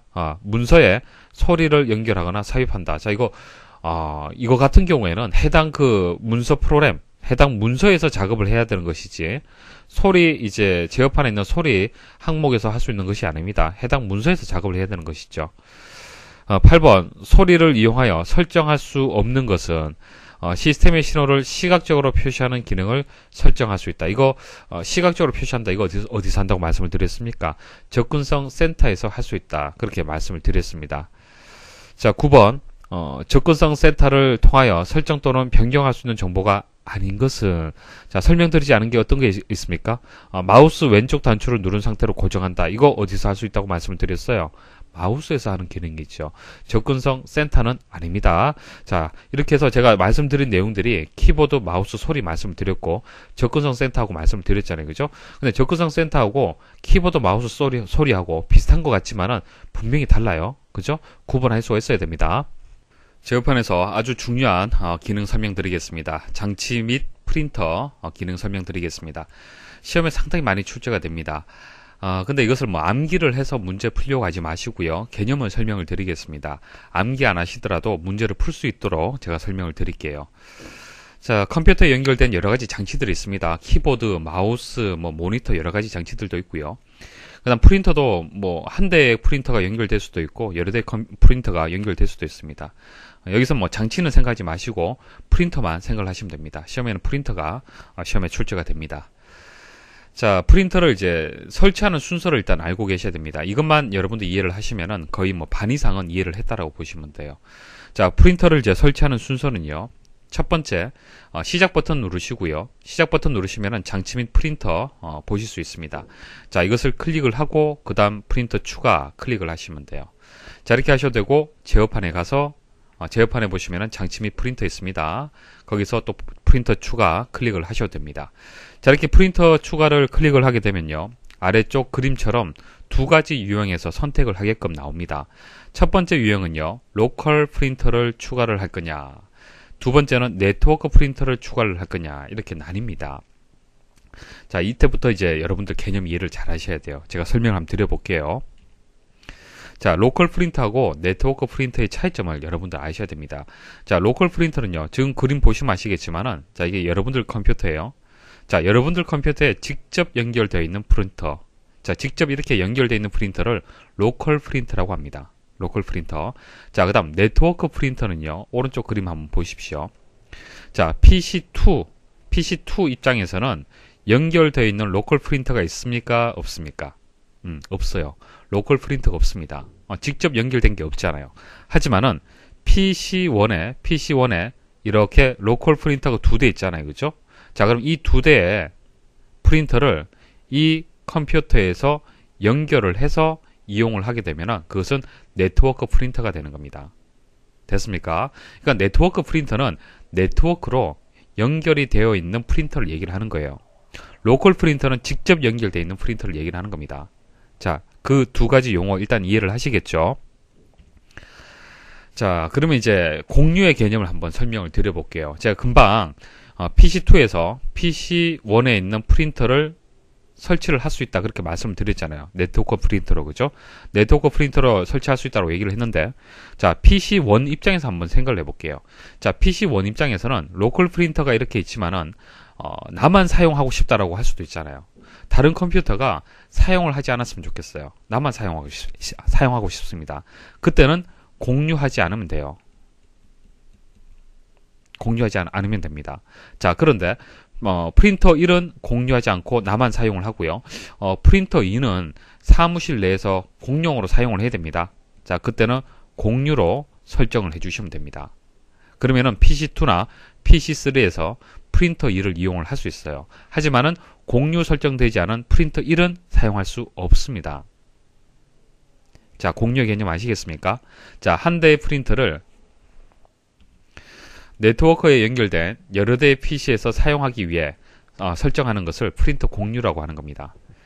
그래서 프린터를 공유할 거냐 말 거냐는 로컬 프린터로 연결되어 있는 PC에서 결정을 하는 거예요. 그죠? 이건 내 프린터잖아요. 그죠? 내 프린터가 되기 때문에 다른 사람이 사용할 거냐 말 거냐는 로컬 프린터를 설치할 때 그때 결정을 할 겁니다. 자, 또 하나 추가로 말씀을 드릴게요. 자, PC2에서 자, 이게 공유 설정되어 있어요. 자, 프린터 2를 찾아갈 때 어떤 경로로 찾아갈까요? 자, 이렇게 다이렉트로 찾아갈 수 있을까요? 아닙니다. 일단 네트워크로 연결되어 있는 프린터를 먼저 찾아요. 그럼 PC1을 찾겠죠. 자, 이 PC1이 컴퓨터 이름이 되는 겁니다. 컴퓨터 이름. 자, 컴퓨터 이름을 찾고요. 그 다음 공유 프린터의 이름을 찾는 거예요. 자, 프린터 2. 자, 이게 공유 프린터 이름이 되는 겁니다. 그래서 로컬 프린터 같은 경우에는 직접 연결되어 있기 때문에 찾아갈 필요가 없잖아요. 찾아갈 필요가 없는데 이렇게 네트워크 프린터로 연결되어 있을 때 설치할 경우에는 컴퓨터 이름과 공유 프린터의 이름을 알고 있어야만 접근을 할 수 있습니다. 자, 금방 말씀드렸던 세 가지 개념 제대로 이해를 하셔야 됩니다. 자, 로컬 프린터와 네트워크 프린터의 차이점 아셔야 되고요. 그리고 공유의 개념 아셔야 돼요. 이 공유라는 개념이 이제 말 그대로 이제 공유할 거냐 말 거냐 설정을 하는 겁니다. 자, 그리고 공유된 프린터, 공유되지 않은 프린터는 이용할 수 없습니다. 자, 공유된 프린터를 이제 설치할 때, 네트워크 프린터로 설치를 할 때는 컴퓨터 이름과 공유 프린터의 이름을 알고 있어야만 네트워크 프린터로 설치를 할 수 있다. 자, 이 세 가지 개념을 반드시 이해를 하셔야만 설치 과정을 쉽게 여러분들이 암기하지 않는다 하더라도 이해를 할 수가 있습니다. 자, 이제 설치 과정을 설명을 드려볼게요. 먼저 로컬 프린터를 추가하는 방법 말씀을 드리겠습니다. 자, PC가 있으면은 PC에 프린터가 이렇게 연결이 되어 있습니다. 자, 연결이 되어 있는데 설치가 되어 있지 않다는 얘기죠. 물리적으로는 연결이 되어 있지만 논리적으로 연결되지 않았다는 얘기입니다. 자, 연결하는 순서 말씀을 드릴게요. 자, 첫 번째는 프린터의 포트를 선택을 해줘야 됩니다. 자, 이게 무슨 뜻이냐면은 PC에서 외부의 장치들, 프린터들을 연결하기 위한 통로들이 있습니다. 여러 개의 통로가 있어요. 1번 통로, 2번 통로, 3번 통로 이런 식으로 여러 개의 통로가 있습니다. 그게 포트의 개념이 되는 거예요. 그래서 여러 개의 통로 중에서 어떤 통로를 이용을 해서 프린터를 연결을 할 거냐, 추가를 할 거냐 그것을 얘기를 하는 겁니다. 그래서 먼저 통로를 선택을 해주고요. 그 다음 드라이버를 설치를 해줘야 됩니다. 자, 드라이버라는 것은 프린터가 제조회사, 만든 회사, 삼성일 수도 있고 LG일 수도 있고 뭐 HP 뭐 여러 가지 회사들 있잖아요. 그죠? 제조 회사가 있을 겁니다. 그다음 그때의 모델도 여러 가지가 있잖아요. 그죠? 쭉 여러 가지가 있어요. 회사마다 모델이 여러 가지가 있습니다. 이런 식으로 프린터의 종류는 수도 없이 많습니다. 수도 없이 많고요. 그 각각의 제조 회사별 모델별 그 프린터가 연결되기 위해서 사용해야 될 프로그램이 다 다르다는 얘기입니다. 그게 드라이버라는 개념이 되는 겁니다. 프린터의 이제 프로그램이 되는 겁니다.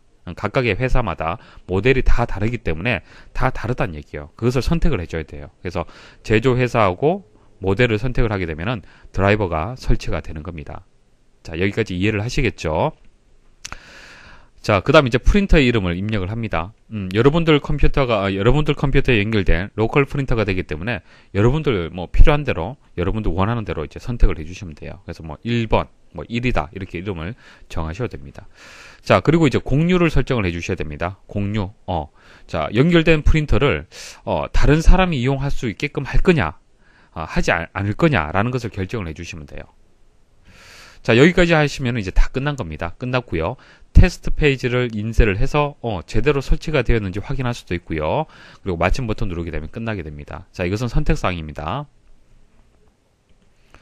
자, 여기까지 한번 실습을 해보겠습니다. 자, 이해를 하십시오. 자, 그 과정을 암기를 하시려면 복잡해요. 여기서 이제 시작 버튼 누르시고 장치 및 프린터 바로 가셔도 되고요. 제어판에 가서 장치 및 프린터를 선택을 하셔야 됩니다. 자, 장치 및 프린터를 선택을 하시면은 장치 추가, 프린터 추가해서 장치의 종류, 프린터의 종류들이 이렇게 나와 있습니다. 자, 여기서 프린터 추가 한번 눌러볼게요.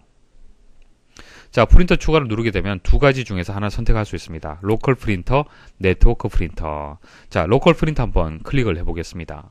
자, 조금 전 말씀드렸다시피 통로를 결정을 해줘야 됩니다. 통로, 여러 가지 통로가 있는데요. 자, 임의의 통로 하나 선택을 하겠습니다. 다음 버튼 누르시고요. 그 다음 나오는 것은 프린터 드라이버를 설치를 하라 라는 메시지가 나오죠. 제조업체하고요. 프린터 모델을 선택을 해줍니다. 그래서 캐논 하고 MP250을 선택을 하겠습니다. 자, 다음 버튼 누르시고요. 현재 해당 프린터가 제 컴퓨터에 설치가 되어 있기 때문에 이런 메시지가 나왔습니다. 그래서 현재 설치되어 있는 드라이버를 그대로 사용을 하겠습니다. 자, 이것을 선택을 하고 드라이버를 이제 설치를 하겠습니다. 그리고 이제 프린터의 이름을 이제 정해 주시면 됩니다. 여러분들 이제 프린터가 되기 때문에 뭐 여러분들이 이해하기 쉽도록 바꿔 주셔도 되고 그대로 두셔도 되고 상관이 없죠. 저는 1 이렇게 입력을 해 보겠습니다. 자, 다음 버튼 누르시고요. 이제 설치가 됩니다. 자, 설치가 끝났고요. 자, 이제 공유, 다른 컴퓨터에서도 네트워크 프린터로 해서 이용할 수 있게끔 할 거냐 말 거냐 결정을 하는 겁니다. 만일 공유하지 않으면은 다른 PC에서는 접근할 수 없습니다. 이용할 수 없어요.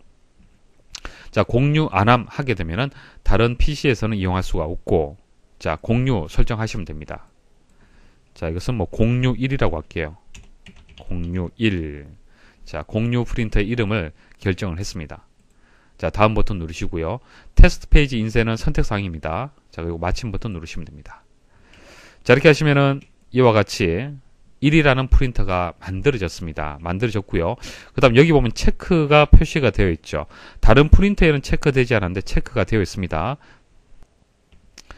자, 이렇게 체크가 되어 있는 프린터를 기본 프린터라고 얘기합니다. 기본 프린터. 컴퓨터에 여러 대의 프린터가 이렇게 연결되어 있는 경우가 있습니다. 자, 그러면은 컴퓨터에서 출력 버튼 누르게 되면은 동시에 다 출력이 되겠습니까? 뭐 어떻게 되겠습니까? 다 출력되면 안 됐죠. 한 대의 프린터에서만 출력이 되는 것이 가장 좋잖아요. 그렇죠? 그러려면은 어떤 프린터를 정할 거냐 결정을 해줘야 됩니다. 그게 기본 프린터의 개념이 되는 거예요. 그것은 이렇게 체크가 표시가 되어 있습니다. 자, 특징을 한번 정리를 해드릴게요. 자, 인쇄 명령 수행 시 특정 프린터를 지정하지 않을 경우 자동으로 인쇄 작업이 전달되는 프린터다. 하나만 지정할 수 있다. 당연하죠. 기본 프린터를 여기도 기본, 여기도 기본, 여기도 기본 이런 식으로 설정을 하게 되면은 안 되죠. 기본 프린터는 하나만 설정이 돼야 됩니다. 기본 프린터로 설정된 프린터도 삭제할 수 있다. 삭제 제한이 없습니다. 기본 프린터도 삭제할 수 있습니다. 조금 뒤에 보여드릴게요. 특정 프린터의 기본 프린터 기능을 해제하려면 다른 프린터를 기본 프린터로 설정하면 된다. 자, 설명드릴 거고요. 여러 개의 프린터를 설정한 경우 반드시 한 개의 프린터를 기본 프린터로 설정을 해야 된다. 이건 의무, 필수사항입니다. 네트워크상에 연결된 프린터도 기본 프린터로 설정할 수 있다. 자, PC2에서 자, 이 프린터를 기본 프린터로 설정할 수 있어요. 상관없습니다. 꼭 로컬 프린터만 설정하는 거 아닙니다. 자, 기본 프린터로 설정된 프린터도 네트워크 상의 다른 컴퓨터에서 사용할 수 있다. 자, 무슨 뜻이냐면은 자, PC1에서 자, 이것을 기본 프린터로 설정을 하고요. 공유로도 설정이 되어 있습니다. 그러면 이것을 기본 프린터로 설정되었다고 해서 공유 기능이 없어지는 것은 아닙니다. PC2에서 이 기본 프린터를 공유해서 네트워크 프린터로 사용을 할 수 있습니다. 자, 설명드릴게요. 자, 기본 프린터로 설정된 프린터도 삭제할 수 있다. 자, 선택을 하시고요. 장치 제거 클릭을 하시면 됩니다. 자, 제거되면서 기본 프린터는 반드시 필수사항이라고 말씀을 드렸잖아요. 그죠? 그래서 다른 프린터에 기본 프린터로 설정이 되는 겁니다. 만일 이것을 기본 프린터로 하지 않고 다른 것을 기본 프린터로 설정하고 싶다. 가능합니다. 선택하시고 오른쪽 버튼 클릭을 해서 자, 기본 프린터로 설정 이 부분을 체크를 해주시면 돼요. 자, 이제 로컬 프린터를 추가하는 방법 아시겠죠? 왜 프린터 이름을 입력을 해줘야 되고 프린터 공유를 왜 설정을 해야 되고 자, 이해를 하시겠습니까? 그리고 포트라는 개념, 드라이버라는 개념 이해를 하셔야겠죠? 그러면 이 절차 자체를 여러분들 암기하실 필요가 없습니다. 이제 네트워크 프린터를 추가하는 방법 한번 보도록 하겠습니다. 자, 현재 PC1에 로컬 프린터 P가 지금 설치가 되어 있는 상태입니다. 자, 그리고 이것을 공유 설정했다라고 가정을 할게요. 자, PC2에서 이 공유 설정되어 있는 이 프린터를 설치를 하고 싶어요. 설치하지 않으면 이용할 수 없습니다. 자, 그럼 설치하려면은 기본적으로 필요한 게 무엇이 필요하겠습니까? 일단 프린터에 이제 컴퓨터 이름하고요. 그 프린터의 이제 공유 이름을 알고 있어야겠죠. 그래서 프린터를 선택할 수 있어야 됩니다. 이 두 가지를 가지고 프린터를 선택할 수 있어야 돼요. 그러니까 공유된 프린터가 지금 그림상으로는 하나밖에 없지만은 수도 없이 많다라고 가정을 했을 때는 그 컴퓨터 이름하고요. 프린터 공유 이름은 반드시 알고 있어야만 정확하게 선택을 할 수 있습니다. 자, 그리고 이제 공유 프린터의 이름을 이제 확인을 하고요. 테스트 페이지 인쇄는 선택사항이고요. 마침 버튼 누르면 됩니다. 간단하죠. 포트를 선택을 하고 드라이버를 설치를 하고 이런 것은 없습니다. 자, 네트워크 프린터 한번 추가를 해 보겠습니다. 선택을 해 주시고요. 그럼 자동으로 찾습니다. 사용 가능한 프린터를 찾게 됩니다. 자, 여기서 이제 공유된 프린터가 보여지게 되는 거예요. 자, 이 부분 한번 클릭을 해 볼까요? 자, 앞부분이 컴퓨터의 이름이 되고요. 뒷부분이 이제 프린터의 이름이 되는 겁니다. 자, 다음 버튼 누르고요. 그럼 자동으로 드라이버라든지 이런 것은 자동으로 설치가 됩니다. 왜 그래요? 어차피 로컬 프린터로 되어 있는 것을 여러분들이 이제 네트워크로 연결해서 사용을 하기 때문에 어차피 설치가 되어 있기 때문에 드라이버는 다 그 컴퓨터 내에 다 있습니다. 있기 때문에 이제 따로 설치할 필요가 없어요. 선택할 필요 없다는 얘기입니다. 제조 회사라든지 모델이라든지 선택을 하실 필요가 없습니다. 자, 그리고 다음 버튼 누르시면 되고요. 이름 확인하시고 다음 버튼 누르시고요. 그리고 여기서 이제 기본 프린터로 설정을 할 수도 있고 하지 않을 수도 있습니다. 테스트 페이지를 인쇄할 수도 있고 인쇄하지 않을 수도 있습니다. 뭐 체크를 해제하면 기본 프린터가 되지 않겠죠. 자, 마침 버튼 누르시면 됩니다.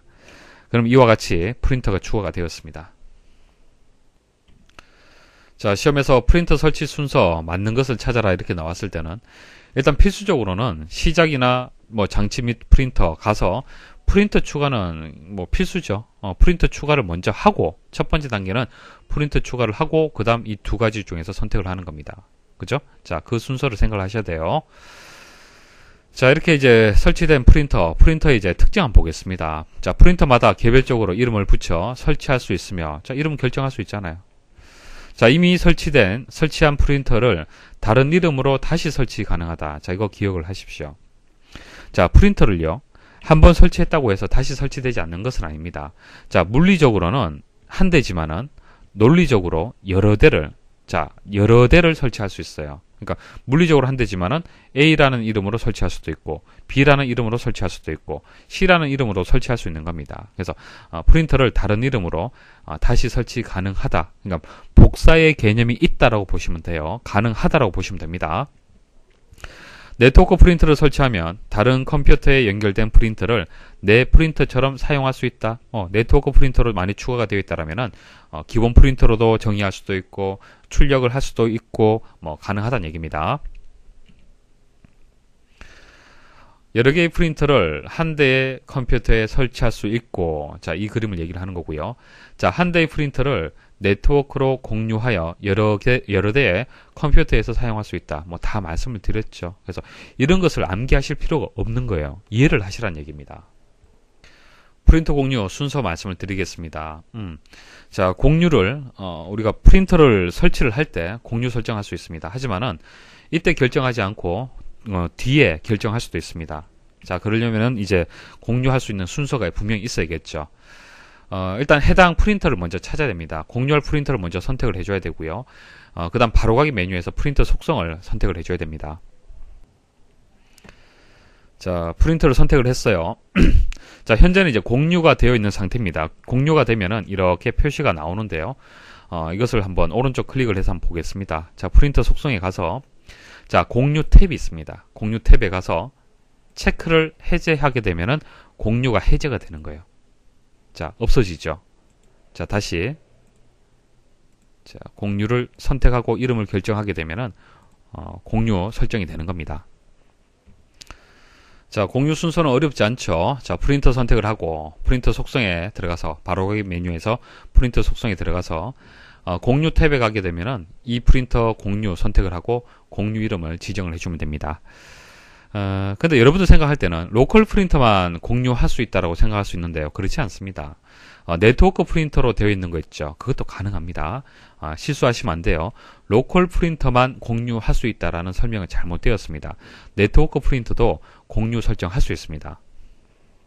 네 번째, 프린터 인쇄 관련된 내용 보도록 하겠습니다. 문서를 작업을 하고 이제 인쇄를 이제 버튼을 눌렀을 때를 얘기를 하는 겁니다. 문서를 인쇄하는 동안 작업 표시줄에 프린터 아이콘이 표시되며, 자, 아래쪽에 작업 표시줄이 있잖아요. 그죠? 그 우측을 보시면요. 이렇게 아이콘이 표시가 됩니다. 그리고 인쇄가 끝나면요. 이 아이콘이 없어져요. 그리고 작업 표시줄에 프린터 아이콘을요. 이것을 더블 클릭을 하잖아요. 그죠? 더블 클릭을 하면요. 이런 창이 보여집니다. 자, 이것을 프린터 대화 상자라고 합니다. 또는 이제 인쇄 관리자라고 얘기를 하는데요. 여기 보시면 이제 1번 문서, 2번 문서 이렇게 두 개의 문서가 인쇄되기 위해서 대기를 하고 있네요. 자, 이런 내용들을 확인을 할 수가 있습니다. 자, 그래서 이제 프린터 이제 대화 상자를 이제 잘 조작을 하시면은 여러 개의 문서들을 이제 인쇄를 할 때 일시 중지를 할 수도 있고 프린터의 전원을 끄지 않는다 하더라도 취소도 할 수도 있고 그렇습니다. 그래서 프린터 대화 상자에 대해서 좀 더 설명을 드리겠습니다. 자, 여러 개의 출력 파일들의 출력 대기 상태를 일단 확인할 수 있는 것이 기본 기능이에요. 여러 개의 문서들을 출력을 이제 명령을 줬어요. 그러면은 어떻게 대기를 하고 있는지 확인을 할 수가 있습니다. 인쇄 작업에 들어간 문서도 강제로 종료시킬 수 있습니다.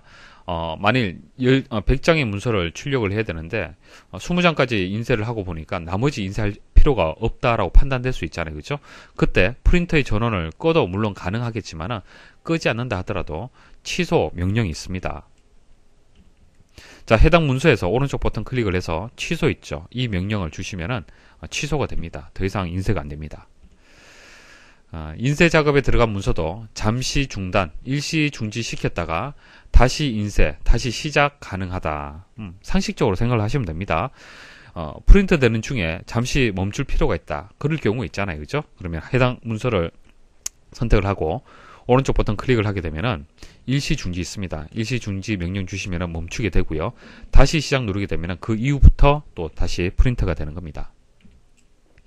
여러 개의 출력 파일들이 출력 대기할 때 출력 순서를 임의로 조정할 수 있다. 순서 조정 가능합니다. 뭐 1번, 2번, 3번이 있으면 3번을 먼저 출력을 해야 된다. 위쪽으로 올릴 수 있습니다. 자, 상식적으로 생각을 하시면 돼요. 여러분들 입장에서 생각을 하시면 됩니다. 문서 아이콘을 프린터 아이콘 위에 끌어다 놓으면 인쇄가 가능하다. 문서 아이콘이 있을 거 아니에요. 그죠? 자, 1.hwp다. 자, 1.hwp다 라는 문서가 있어요. 이 아이콘을 프린터 아이콘, 해당 프린터 아이콘에다가 이렇게 드래그를 하게 되면은 인쇄 명령이 주어집니다. 그러니까 인쇄를 하는 방법이 그 해당 인쇄 버튼을 해당 문서에 만약 아래 한글이라면은 위쪽에 인쇄 버튼이 있잖아요. 그죠? 이 버튼을 클릭을 해서 인쇄 명령을 줄 수도 있고 이와 같이 드래그를 해서 프린터 아이콘에다가 끌어다 놓아서 인쇄를 할 수도 있다는 얘기예요. 인쇄 작업에 오류가 표시되어 해당 문서가 인쇄 대기열에서 대기하면 뒤에 인쇄 작업이 진행되지 않는다. 진행 안 된다라는 것을 기억을 하십시오. 진행되지 않습니다. 자, 첫 번째 문서에서 문제가 발생을 했어요. 오류가 발생을 했습니다. 그러면은 뭐 자동으로 두 번째 문서가 인쇄되는 것이 아닙니다. 여기서 멈추게 됩니다. 기억을 하십시오. 오류가 발생을 하면은 멈춘다. 더 이상 진행이 안 된다. 그렇게 기억을 하시면 됩니다. 자, 6번에서는 다른 프린터로 전송할 수 있는 경우, 자, 이게 무슨 뜻이냐면은 여러분들 PC에 프린터가 1, 뭐 프린터 2 이런 식으로 두 대의 프린터가 연결되어 있다 가정을 할게요. 프린터 1에 1번 문서, 2번 문서 이렇게 인쇄 대기열에 대기를 하고 있습니다. 프린터 대화 상자에 이렇게 대기를 하고 있어요. 자, 이 상태를 생각을 하시면 됩니다. 문제가 된다라면은 프린터 2를 이용하시면 되잖아요. 그죠? 프린터 1이 고장이 났다. 그럴 수 있잖아요. 이것을 프린터 2로 전송할 수 있다는 얘기입니다. 프린터의 인쇄 작업이 실패하고 문서가 인쇄 대기열에서 정지되어 있을 때, 자, 인쇄 대기열이라는 것은 자, 이 부분을 얘기를 하는 겁니다. 자, 인쇄 대기열을 보게 되면은 현재 인쇄 상태를 보실 수가 있죠. 자, 인쇄 대기열에서 정지되어 있을 때 다른 프린터로 문서를 보낼 수 있다. 가능하다는 얘기예요. 가능하다. 그런데 여기서 실패가 되었다는 것은요. 그 프린터 물이 한 장이라도 출력이 돼서는 안 됩니다. 그러니까 작은 물이 한 장이라도 출력되지 않아야 가능하다는 얘기예요. 만약 출력이 되었다. 10페이지 중에서 한 페이지라도 출력이 되었다. 그때는 전송할 수 없습니다. 주의하셔야겠죠. 그래서 인쇄 중인 문서를 다른 프린터로 전송할 수는 없어요. 그러니까 인쇄가 아예 10장의 페이지 중에서 한 장도 출력이 되지 않았을 때 그때는 전송이 가능하다는 얘기입니다. 자, 7번째 프린터 속성 한번 보도록 하죠. 오른쪽에 보시면요. 해당 프린터에서 마우스 버튼 오른쪽 클릭을 하게 되면은 프린터 속성 들어갈 수 있죠. 뭐 조금 전 우리가 공유할 때도 말씀을 드렸잖아요. 공유 탭 이용을 할 때 프린터 선택을 하고 바로가기 메뉴에서 프린터 속성 들어갔었잖아요. 그 부분을 얘기를 하는 겁니다. 시험에 나온 적이 있었기 때문에 제가 설명을 드리는 겁니다. 자, 이 프린터 속성과 관련된 기능들 얘기를 하는 겁니다. 일단 포트 여기 있습니다. 포트 확인 가능하고요. 그 다음 최대 해상도 확인 가능하고요. 사용 가능한 용지 확인 가능하다는 얘기예요. 물론 공유도 확인 가능하죠. 자, 이런 것이 이제 프린터 속성하고 관련된 이제 그 내용들이 되겠습니다. 시험에 나온 적이 있어요. 기억을 하십시오. 자, 스플링 설명드리겠습니다. 스플링. 자, 속성에 들어가시면요. 프린터 속성에 들어가시면 고급 탭이 있습니다. 자, 고급 탭에 보시면은 인쇄를 빨리 끝낼 수 있도록 문서 스풀이라는 게 있어요. 스풀을 선택할 수도 있고 스풀 기능을 사용하지 않고 인쇄를 할 수 있습니다. 자, 그럼 스풀이 무엇인지 아셔야겠죠. 자, 그림을 통해서 말씀을 드릴게요. 일단 CPU에 대해서 여러분들 아셔야 되는데요. CPU는 중앙 처리 장치를 CPU라고 얘기를 합니다. 자세한 것은 다음에 또 설명을 드릴 거예요. 자, CPU는요, 특징이 뭐냐 하면은, 한 번에 한 가지 작업밖에 못 합니다. 자, CPU라는 것은요, 한 번에 한 가지 작업밖에 못 해요.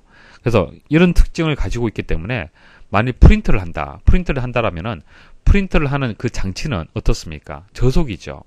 프린터는 100장의 페이지를 출력을 하려면 꽤 많은 시간이 걸립니다.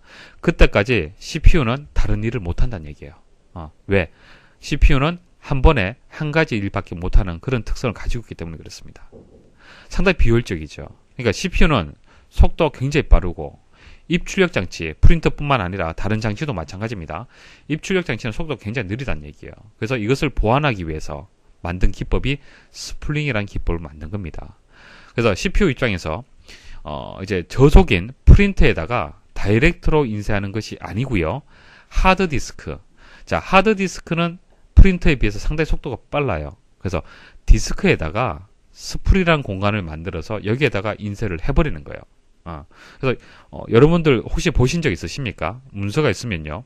출력 버튼 누르면요. 아래쪽에 페이지가 1페이지에서 쭉 순서대로 굉장히 빠른 속도로 해서 카운팅 되는 경우 있습니다. 그게 왜 그렇게 빠르게 문서가 실질적으로 출력되지 않지만 숫자가 이렇게 올라가냐 하면은 스프리라는 공간에, 디스크 공간에다가 먼저 인쇄를 하기 때문에 그래요. 자, 이렇게 먼저 인쇄를 하는 이유는요. 자, 인쇄를 빨리 끝내고 CPU가 다른 일을 할 수 있다는 얘기예요. 그래서 CPU가 대기하는 시간을 줄여주는 그런 방법이 스플링이 되는 겁니다. 이해하시겠습니까? 그래서 이것은 저속, 이것은 고속이죠. 비교해서. 그래서 고속의 장치에다가 일단 프린트를 해버리는 거예요. 프린트를 한다고 해서 그 뭐 A4 용지에서 프린트가 되는 개념이 아니고요. 프린트하는 그 작업을 여기에다 저장을 해두는 겁니다. 저장해두고 이제 프린트가 다 끝났잖아요, 그죠? 끝났으면은 CPU는 다른 일을 합니다.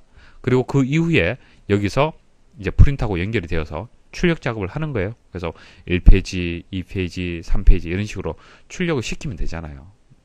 그 사이에 CPU는 다른 일을 할 수가 있는 겁니다. 그래서 CPU 처리와 인쇄가 동시에 이루어질 수가 있겠죠. 그래서 CPU가 뭐 여기서 서핑을 하면서, 인터넷 서핑을 하면서 프린터도 같이 이루어질 수 있도록 할 수가 있는 겁니다. 자, 프린터의 인쇄 작업은 컴퓨터의 처리 속도에 비해서 매우 느려 인쇄할 동안 기다리는 단점이 있다. 이를 보완하기 위한 방법으로 인쇄할 자료를 일정한 기억 장소, 여기서 스프리 되겠습니다. 모아두었다가 출력하는 방법이다. 뭐 대부분은 스풀 기능을 이용을 합니다. 스풀 기능 이용을 하고요.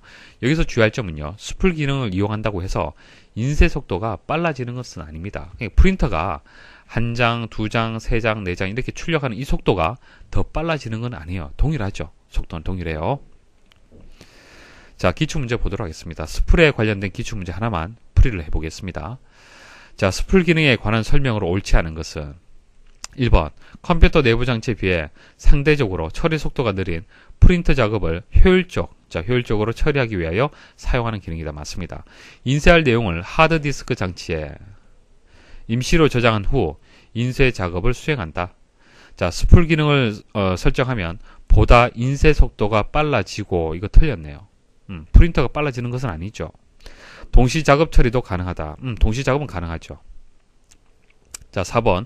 스풀 기능을 선택하면 문서 전체 또는 일부를 스풀한 다음 인쇄 작업을 시작할 수 있게 하는 기능을 선택할 수 있다. 가능합니다. 그러니까 문서 전체 또는 일부를 여기다가 이제 저장을 하는 거죠. 기출문제 설명드리겠습니다. 자, 프린터에 대해서 상세하게 설명을 드렸기 때문에 문제를 읽어보시면 답이 눈에 보일 겁니다. 자, 1번. 인쇄 기능에 대한 설명으로 옳지 않은 것은 쭉 한번 읽어보십시오. 읽어보시면은 평소에 인쇄를 했던 그 경험도 조금 생각을 해보시면은 답을 찾을 수가 있을 겁니다. 자, 이번에 보시면은 인쇄 대기 중인 문서에 대하여 용지 방향, 용지 공급, 인쇄 매수를 변경할 수 있다. 자, 이거 설명 잘못 드렸습니다. 용지 방향, 용지 공급, 인쇄 매수 같은 경우에는 우리가 인쇄 명령을 내릴 때 그때 설정하는 내용이죠. 인쇄를 한번 해보신 분들은 다들 이해를 하실 겁니다. 2번, 프린트 인쇄에 대한 설명으로 옳지 않은 것은 3번에 보시면은 인쇄 관리자 창에서 인쇄 대기 중인 문서를 편집할 수 있다라고 되어 있는데요. 자, 편집 같은 경우에는 인쇄 전 단계에서 해야 될 일입니다. 그렇죠? 그래서 편집을 하려면은 일단 인쇄를 취소를 해야 돼요. 취소를 해서 다시 파일을 열어서 편집을 해야 됩니다. 3번 기본 프린터에 대한 설명으로 가장 옳지 않은 것은 네트워크 프린터를 제외한 모든 프린터를 기본 프린터로 설정할 수 있다. 아닙니다. 네트워크 프린터도 기본 프린터로 사용을 할 수 있어요. 자, A라는 컴퓨터가 있고 B라는 컴퓨터가 있습니다. 자, B라는 컴퓨터에 프린터가 연결이 되어 있고요. 자, A라는 그 컴퓨터에서 프린터를 할 때 네트워크로 이렇게 연결이 되어 있다라면은 이제 B에 연결되어 있는 이 프린터를 기본 프린터로 정의를 해서 출력 버튼만 누르게 되면은 자, 이 프린터에서 출력이 되도록 설정 가능합니다. 그래서 네트워크 프린터를 제외한다라는 설명이 틀렸습니다. 4번 프린터 추가 대화 상자를 이용하여 로컬 프린터를 설치하는 과정에서 설정할 수 있는 것으로 옳지 않은 것은 자, 스플링 기능의 사용 유무를 설정할 수 있다. 자, 이거 스플링 기능 사용 유무는요, 프린트 이제 설치하는 과정이 아닙니다. 설치하는 과정이 아니고요. 설치가 다 끝나고 난 뒤에 프린트 속성 대화 상자에서 고급 탭에서 설정할 문제예요. 그래서 2번이 정답이 되겠습니다. 5번 프린터 설치에 대한 설명으로 옳지 않은 것은 자, 스풀에 대한 기능을 잘 이해를 하셔야 돼요. 자, 기본 프린터에 스풀 기능이 설정되어 있을 경우 인쇄 속도가 빨라진다. 아니다라고 말씀을 드렸습니다. 스풀이란 것은 효율성의 문제지 속도하고는 상관이 없습니다. 6번 제어판의 범주 보기에서 프린터를 설치하기 위해 선택해야 할 항목으로 옳은 것은 자, 생각을 한번 해보십시오. 생각을 해보시면 쉽게 답을 찾을 수가 있을 겁니다. 자, 시스템 아니죠. 결과적으로 개인 설정 아닙니다. 자, 그럼 프린터 추가 아니면은 장치 및 프린터가 비슷한 답이 될 겁니다. 그런데 여기서 보시면은 하드웨어 및 소리가 있고요. 그 다음 모양 및 개인 설정이라고 되어 있는데 자, 보시면 아시겠지만은 모양 및 개인 설정하고 프린터하고는 거리가 멉니다. 그래서 1번이 적당한 답이라고 여러분들이 생각할 수 있을 겁니다. 7번 인쇄가 안 되는 경우에 대한 대처 방법으로 적절하지 않은 것은 자, 인쇄가 되지 않을 때 무엇을 확인을 해야겠습니까? 뭐 드라이버라든지 뭐 기타 여러 가지 뭐 전원이라든지 확인하시면 되는데 이제 스풀하고는 상관이 없어요. 스풀 좀 전 말씀드렸다시피 스풀이란 것은 인쇄가 된다 안 된다의 문제가 아니고요. 효율성의 문제가 되는 겁니다.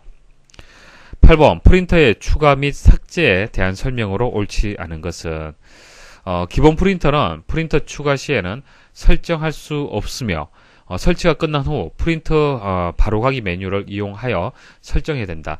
자, 이거 설명 틀렸네요. 프린터 추가 시에 설정할 수 있습니다.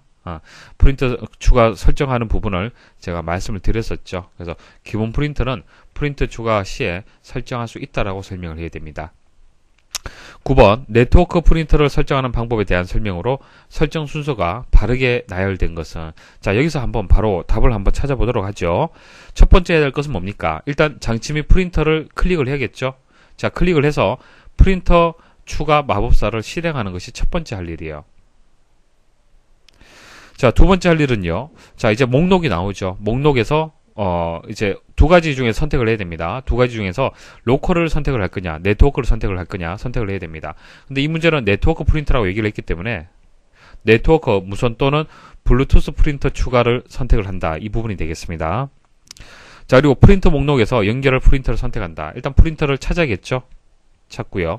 그 다음 마지막에는 화면에 나오는 지시에 따라 프린터 연결을 마치면 프린터 아이콘이 장치 및 프린터에 표시가 된다. 이게 마지막 순서가 되겠습니다.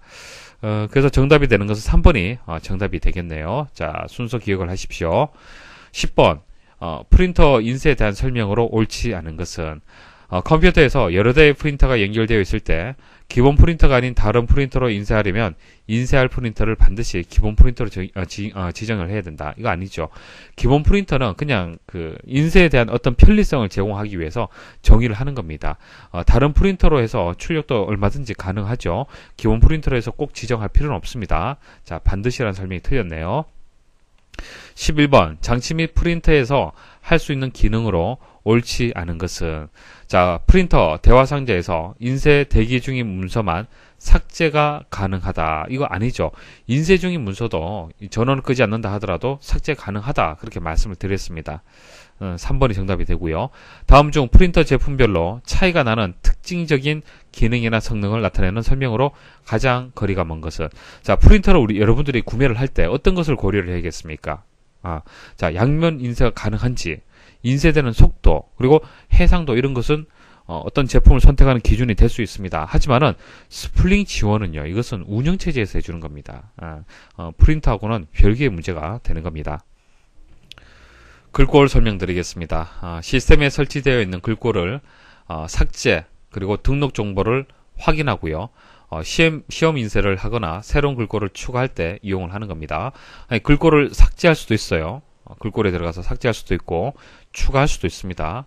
그리고 확인할 수도 있습니다. 그 글꼴을 이제 등록 정보를 확인할 수도 있고, 자, 글꼴이 실제 인쇄가 되었을 때 어떻게 보이는지 시험 인쇄도 가능합니다. 자, 글꼴을 이제 선택을 하게 되면 오른쪽 그림과 같이 화면에 보여집니다. 화면에 보여지고요. 자, 위쪽에 경로를 한번 보십시오. 자, C 아래쪽에 윈도우즈 밑에 폰츠에서 이렇게 나오죠. 그래서 글꼴이 저장되는 위치는요, 자, 이 경로가 되는 겁니다. 이 경로가 되고요. 자, 그래서 쉽게 글꼴을 추가할 때는 이 경로에다가 해당 글꼴을 그냥 복사를 해버리면은 쉽게 글꼴을 추가할 수도 있고요. 삭제를 하면은 이 폰트 그 폴더 안에 있는 그 해당 폰트를 삭제를 해버리면은 글꼴이 삭제가 됩니다. 그래서 추가하고 삭제는 우리가 파일을 지우고 추가하듯이 그렇게 하시면 되는 거예요. 근데 가끔 이제 나오는 문제가, 나오는 이제 오답이 프로그램 및 기능에서 한다라는 설명이 있어요. 아닙니다. 글꼴을 추가하고 삭제한다고 해서 마치 프로그램을 추가하고 삭제하듯이 그렇게 하는 것이 아닙니다. 주의를 하십시오. 자, 문제 한번 보도록 하겠습니다. 다음 중 제어판의 글꼴에 관한 설명으로 가장 옳지 않은 것은, 1번, 현재 시스템에 설치된 글꼴 종류를 표시해주고 새로운 글꼴을 추가하거나 기존 글꼴을 삭제할 수 있다. 맞는 설명이죠. 2번, 글꼴은 일반적으로 C 밑에, 윈도우즈 밑에 폰츠에 설치가 된다. 이거 맞습니다. 3번, 컴퓨터의 공간을 전략하기 위해 글꼴 파일 대신 글꼴 파일에 대한 바로가기를 설치할 수 있다. 이거 맞는 설명입니다. 그러니까 바로가기라는 것은 무엇입니까? 이거 다음에 말씀을 드리겠지만은, 바로가기라는 것은 원본 파일에 대한 위치 정보를 가지고 있어요. 그래서 이 위치 정보만 해도 설치가 가능하다는 얘기입니다. 4번, 글꼴에 관련된 프로그램은 일반적으로 프로그램 폴더에 설치가 된다. 이거 틀렸죠. 2번하고 4번하고 서로 상반되는 설명이 되겠습니다. 자, 제어판에서 시스템 설명을 드리겠습니다. 컴퓨터에 장착되어 있는 시스템, 자, 각종 장치를 생각을 하시면 돼요. 마우스, 키보드, 사운드 카드, 그래픽 카드, CPU, 각종 장치들이 설치가 되어 있죠. 자, 이런 시스템에 관한 정보를 볼 수 있으며 작동 상태를 검사하고 설정을 변경할 수 있다. 자, 시스템 전반적인 작업을 할 때 시스템에 가시면 돼요. 윈도우즈에서 CD-ROM이나 사운드 카드가 인식되지 않아 이를 해결하고자 할 때, 그러니까 CD-ROM 드라이브, 그리고 사운드 카드, 이런 것은 이제 시스템 장치가 되는 겁니다. 그래서 이런 장치들이 인식이 안 되고 문제가 있다. 그럴 때는 시스템에 가면 되는 거예요. 자, 시스템을 클릭을 하게 되면 오른쪽 그림처럼 보여지게 될 겁니다. 그 중에서 여기 보면은 윈도우즈 체험 지수라고 이렇게 나와 있습니다. 자, 윈도우즈 체험 지수라는 것은 뭐냐면요, 컴퓨터의 주요 시스템의 구성 요소를 평가해서 숫자로 표시하는 겁니다. 그러니까 여러분들의 어떤 사양의 수준, 그렇게 보시면 돼요. 그래서 숫자가 높을수록 사양이 높은 거고요. 자, 이것을 확인하는 방법이, 다른 방법이 제어판에서 성능 정보 및 도구에 가서도 동일한 화면을 보실 수가 있습니다. 자, 설정 변경. 자, 설정 변경을 클릭하게 되면 시스템 속성 창이 나타나게 됩니다. 자, 시스템에서 설정 변경을 한번 클릭을 해볼게요. 자, 설정 변경에 들어가서 이제 여기서 이제 보여지는 이런 시스템들을 변경을 할 수 있는 거예요. 그래서 시스템 속성 창이 이렇게 보여지는 겁니다.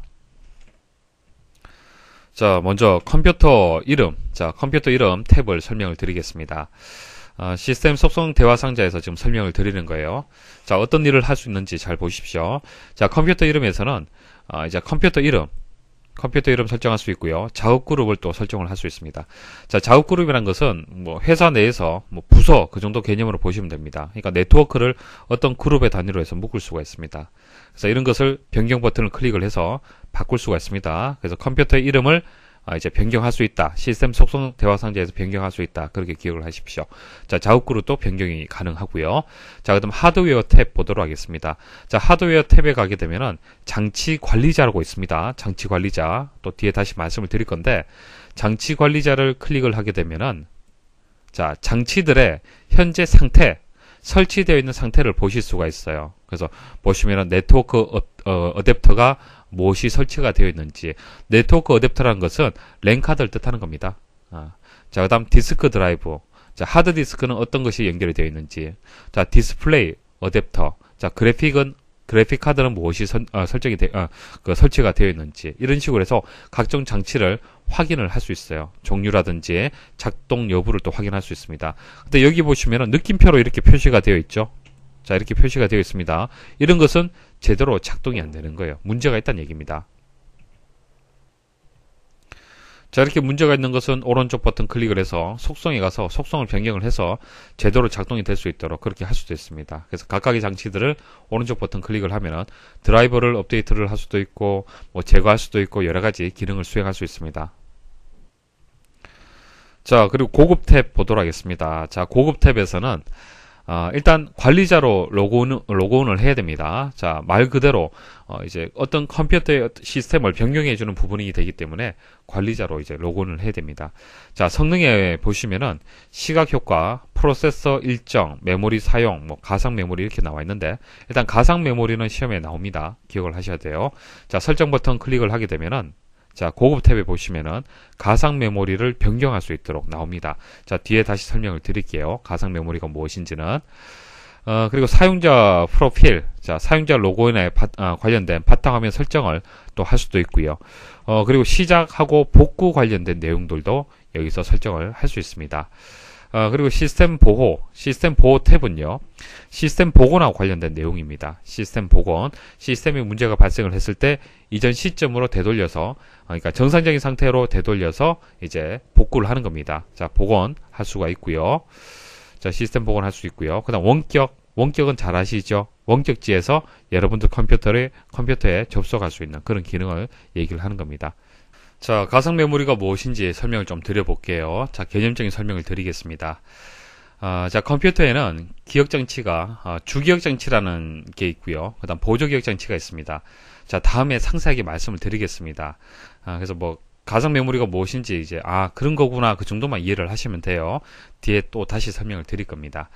그래서 기억장치에는 주기억장치가 있고요. 보조기억장치가 있습니다. 쉽게 보조기억장치라는 것은 하드디스크 생각하시면 되고요. 하드디스크. 그리고 주기억장치는 램이라고 보통 얘기를 합니다. 물론 다른 이제 주기억장치도 있는데, 램이라고 얘기를 합니다. 그래서 보통 여러분들 컴퓨터에 램이 뭐 4기가다, 뭐 램이 2기가다 그런 식으로 얘기를 하죠. 뭐 하드디스크 같은 경우에는 뭐 1테라, 뭐 500기가 뭐 이렇게 용량을 얘기를 합니다. 자, 그래서 주기억장치 같은 경우에는 그 고속의 이제 기억장치를 이제 주기억장치로 얘기를 하고요. 저속의, 그러니까 보관용으로, 저장용으로 사용하는 이제 기억장치를 보조기억장치라고 얘기를 합니다. 그래서 보조기억장치에 뭐 운영체제도 운영체제도 저장이 되어 있고요. 뭐 유틸리티, 응용 프로그램, 뭐 한글 게임, V3, 알집 이런 각종 여러 가지 프로그램들이 다 설치가 되어 있죠. 그 위치가 하드디스크가 되는 거잖아요. 그죠?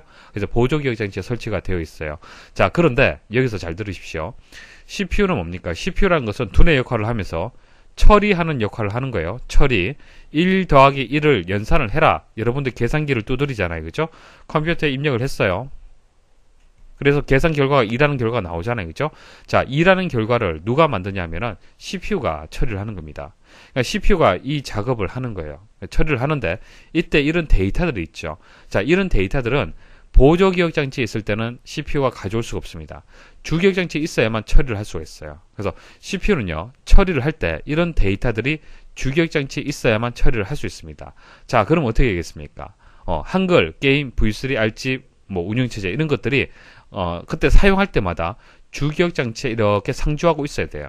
그러니까 주기억장치로 이렇게 이동이 돼야 된다는 얘기입니다. 이해하시겠습니까? 그래서 운영체제, 워드 프로세서, 그 다음 엑셀, 알집 이런 프로그램들이 사용할 때마다 보관은 보조기억장치 하지만은 사용할 때마다 주기억장치로 해서 이렇게 이동이 됩니다. 자, 그런데 여기서 문제점이 있어요. 문제점이 뭐냐면은 주기억장치의 용량이 문제가 있습니다. 용량. 자, 운영체제, 만약 게임을 한다라면은 게임도 용량이 상당히 크죠. 덩치가 큽니다. 각종 프로그램을 동시에 수행을 하려면은 주기억장치의 용량이 상당히 커야 돼요.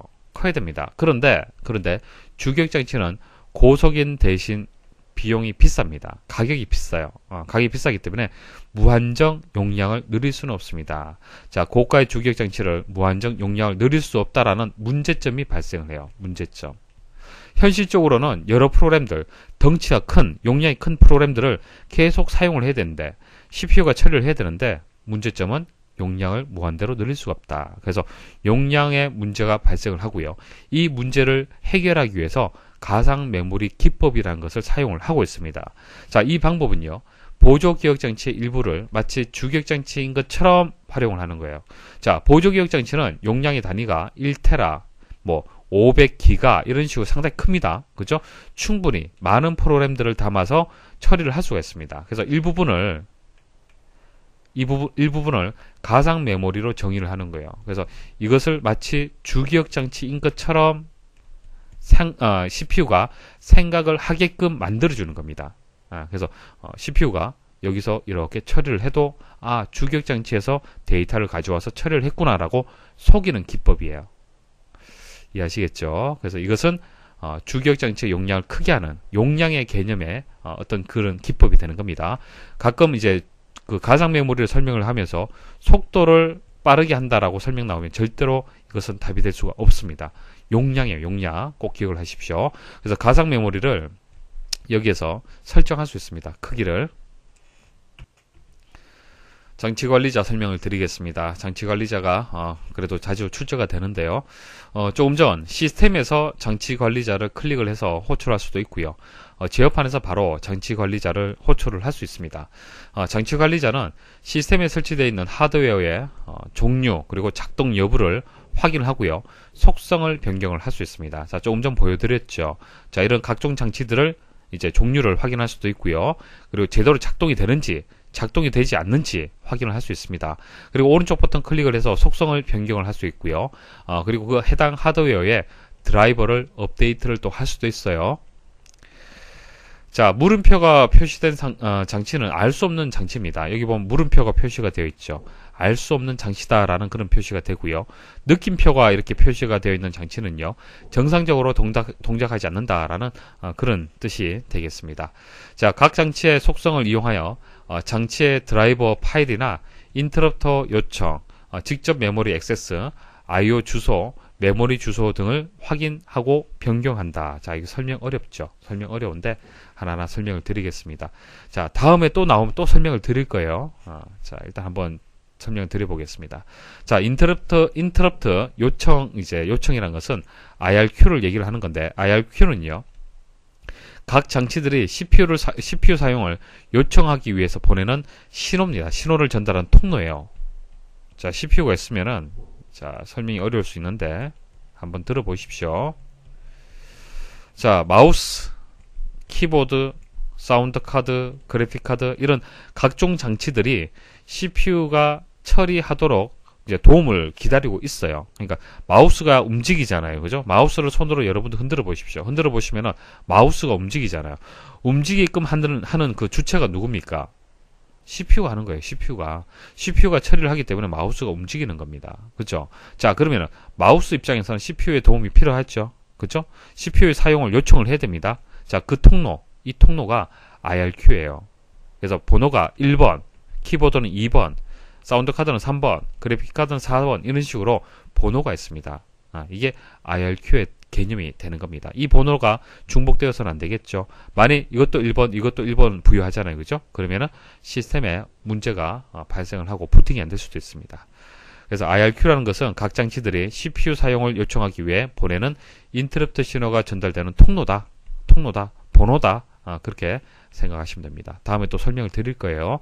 완벽하게 이해를 못하셔도 상관이 없습니다. 중요한 것은 IRQ, 하고 장치 관리자하고 관련이 있다. 확인하고 변경할 수 있는 그 어떤 요소가 된다라고 그렇게 기억을 하시면 됩니다. DMA 같은 경우에도 또 뭐 간단한 정의만 말씀을 드릴게요. 자, CPU를 통하지 않고 각 장치와 메모리가 직접 데이터를 주고받을 수 있는 통로다. DMA라는 것이 있습니다. 만약 이게 없으면요, CPU가 입출력 장치에 입력하고 출력하는 인풋, 아웃풋 장치, 입출력 장치를 직접적으로 이렇게 관리를 해줘야 됩니다. 그러니까 CPU는요, 모든 일을 간섭을 하면서 처리를 해줍니다. 처리를 해주는데 입출력도 마찬가지예요. 입출력도 직접 처리를 해야 되는데 CPU 같은 경우에는 고속이잖아요. 그죠? 고속입니다. 근데 입출력 장치 같은 경우에는 저속이죠. 속도가 느립니다. 그래서 CPU가 직접 하기보다도 DMA가 대신한다는 얘기입니다. 그래서 CPU를 통하지 않고 각 장치와 메모리가 직접 데이터를 주고받을 수 있도록 하는 거, 그게 DMA의 개념이 되는 겁니다. 자, 그런 것이 있구나라고 생각하시면 돼요. IO라는 것은 input, output, 자, 입출력 주소를 뜻하는 겁니다. 입출력하기 위한 주소, 위치를 뜻하는 거예요. 각 장치와 CPU가 데이터를 주고받기 위해 지정된 메모리 주소 영역이다. 메모리 주소 영역이다. 그래서 주소라는 개념은 우리가 기억장치가 있으면은, 자, 기억장치에 번지가 다 있습니다. 번지, 주소가 있어요. 여러분들 댁에 주소가 있듯이 각 위치에 값이 있습니다. 그것을 주소라고 합니다. 자, 그래서 어떤 영역, 이 메모리의 영역을 얘기를 하는 겁니다. 자, 이런 것을 이제 장치 관리자에서 확인하고 변경할 수 있다. 그렇게 기억하시면 되고, 하드웨어가 제대로 작동하지 않을 경우 체크해야 할 항목 한번 생각을 해보죠. 뭐 모니터가 제대로 작동이 안 된다.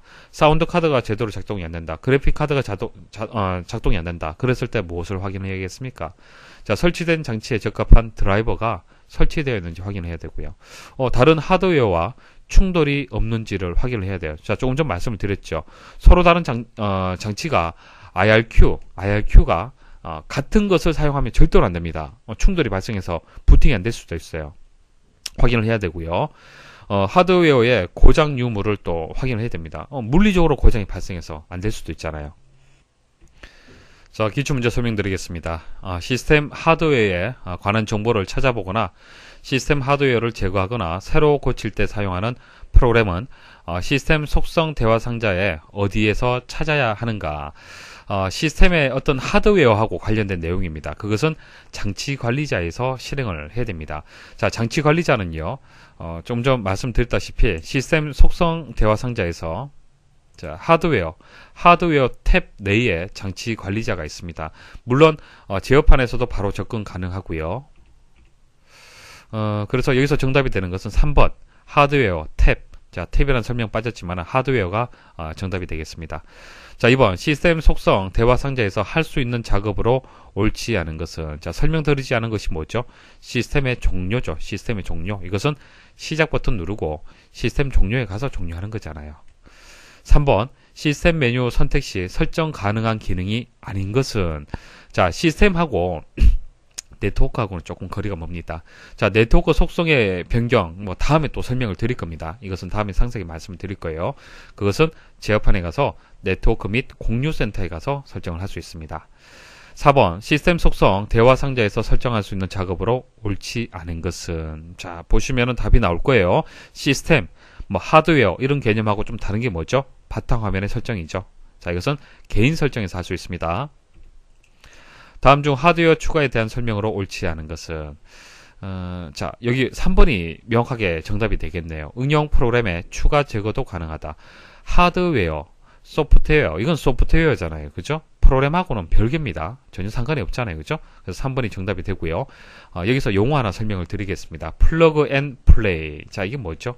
플러그 앤 플레이. 보통 USB로 되어 있는 장치들, USB를 꽂게 되면 자동으로 인식이 되죠. 자, 하드웨어 장치를 추가할 때 운영체제가 이를 자동으로 인식하여 설치 및 환경 설정을 용이하게 해주는 기능. 그러니까 USB 메모리 연결하면 바로 USB 이용할 수 있잖아요. 그죠? 자, 그런 개념을 생각하시면 됩니다. 연결하면 바로 플레이 할 수 있다. 그런 뜻이 되는 겁니다. 그래서 뭐 프린터를 설치할 때, 예를 들어서 말씀을 드리면은, 프린터가 USB로 되어 있는 플러그 앤 플레이를 지원하는 그 프린터라면은 그냥 프린터 연결해보면 바로 설치가 돼요. 그죠? 프린터 추가해서 설치할 필요가 없습니다. 하지만은 이렇게 플러그 앤 플레이를 지원하지 않는 이제 프린터도 이제 설치 가능하죠. 조금 전 보여드렸다시피 프린터 설치하는 방법 쭉쭉 설명을 드렸잖아요. 그죠? 그것은 플러그 앤 플레이가 지원되지 않을 때 그렇게 설치를 하시면 되는 겁니다. 자, 여기 보세요. 설치할 프린터 유형을 선택을 할 때 로컬 프린터 추가의 아래쪽에 보시면은 USB 프린터를 사용하지 않는 경우에만 이 옵션을 선택하십시오. USB 프린터는 연결하면 자동으로 설치됩니다. 이런 메시지가 있습니다. 그래서 두 가지가 있다는 얘기예요. 그죠? 지원을 하든 지원을 하지 않든 다 설치할 수 있다. 6번 장치 관리자 창을 이용한 하드웨어 관리의 설명으로 옳지 않은 것은 자, 하드웨어라는 설명이 아닌 거 찾으시면 돼요. 자, 3번 시스템의 기본적인 입출력 기능과 관련된 바이오스의 정보를 업데이트 시킬 수 있다. 자, 바이오스는요, 컴퓨터의 기본 입출력 장치나 메모리 등 하드웨어 작동에 필요한 명령어를 모아둔 프로그램입니다. 프로그램. 하드웨어가 아니고 프로그램이에요. 그래서 3번이 정답이 됩니다. 그래서 바이오스의 정보를 업데이트를 시키려면은 별도의 프로그램이 필요해요. 설명이 틀렸습니다. 자, 7번 장치 관리자에 대한 설명으로 옳지 않은 것은, 자, 다 설명을 드렸는데 여기 보시면 메모리하고 가상 메모리, 이거 어디서 말씀을 드렸습니까? 메모리하고 가상 메모리는 어디서 설정을 했죠? 자, 여기 보시면은 이제 이제 시스템에서 고급 탭에서 이제 그 가상 메모리하고 메모리를 설정할 수가 있는 겁니다. 그러니까 장치 관리자가 아니잖아요. 그렇죠? 장치 관리자가 아니고 시스템에서 설정하는 부분입니다. 그래서 시스템 속성에서 고급 탭에서 설정하는 것이지 장치 관리자가 아닙니다. 그래서 장치 관리자는 이제 하드웨어 관련된 이제 설정이 되는 것이죠. 8번 이제 컴퓨터의 문제 해결 방법으로 가장 옳지 않은 것은 1번 부팅 속도가 느려질 경우 백신 프로그램으로 바이러스를 점검한다. 맞는 설명이죠. 2번 하드디스크 용량이 부족하면 불필요한 프로그램을 종료한 후 컴퓨터를 재부팅한다. 이거 아니죠. 하드디스크 용량이 부족하면 어떻게 됩니까? 자, 디스크 정리가 가장 대표적인 방법이 있죠. 프로그램을 삭제하거나 디스크 정리를 하는 것이 맞지, 프로그램을 종료하고 재부팅한다고 해서 하드디스크 용량이 늘어나는 것은 아닙니다. 3번 하드디스크를 인식하지 못하는 경우 케이블 연결과 점퍼의 설정 상태를 확인한다. 자, 하드디스크를 인식을 못할 경우에는 그 본체 뚜껑을 열어서 내부적으로 하드디스크가 케이블 제대로 연결되어 있는지 확인할 필요가 있습니다. 그 다음 점퍼라는 것이 있습니다. 하드디스크의 어떤 설정 상태를 위해서 점퍼라는 이 조그만 이런 플라스틱 모양으로 되어 있는 게 있어요. 이런 것을 설정할 필요는 있습니다. 자, 4번 하드웨어 정보에 노란색 바탕에 느낌표 표시가 나타나면 하드웨어를 수동으로 설정하거나 드라이버를 업그레이드 해야 된다. 그러니까 문제가 발생을 한다는 얘기예요. 문제가 있다. 운영체제에서 제대로 설치를 못한다는 뜻이에요. 그럼 직접적으로 수동으로 할 필요가 있습니다. 그래서 명확하게 틀린 것은 2번이죠. 뭐 다른 것은 이해 못한다 하더라도 2번은 여러분들이 충분히 이해를 할 수가 있을 겁니다.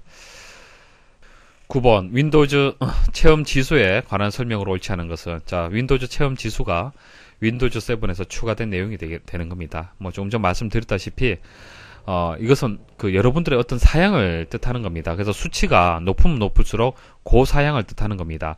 근데 이번에 대한 설명이 틀렸죠. 일반적으로 측정치가 낮은 컴퓨터의 사양이 측정치가 높은 컴퓨터보다 우수하고 빠르다. 이거 반대로 설명하고 있죠.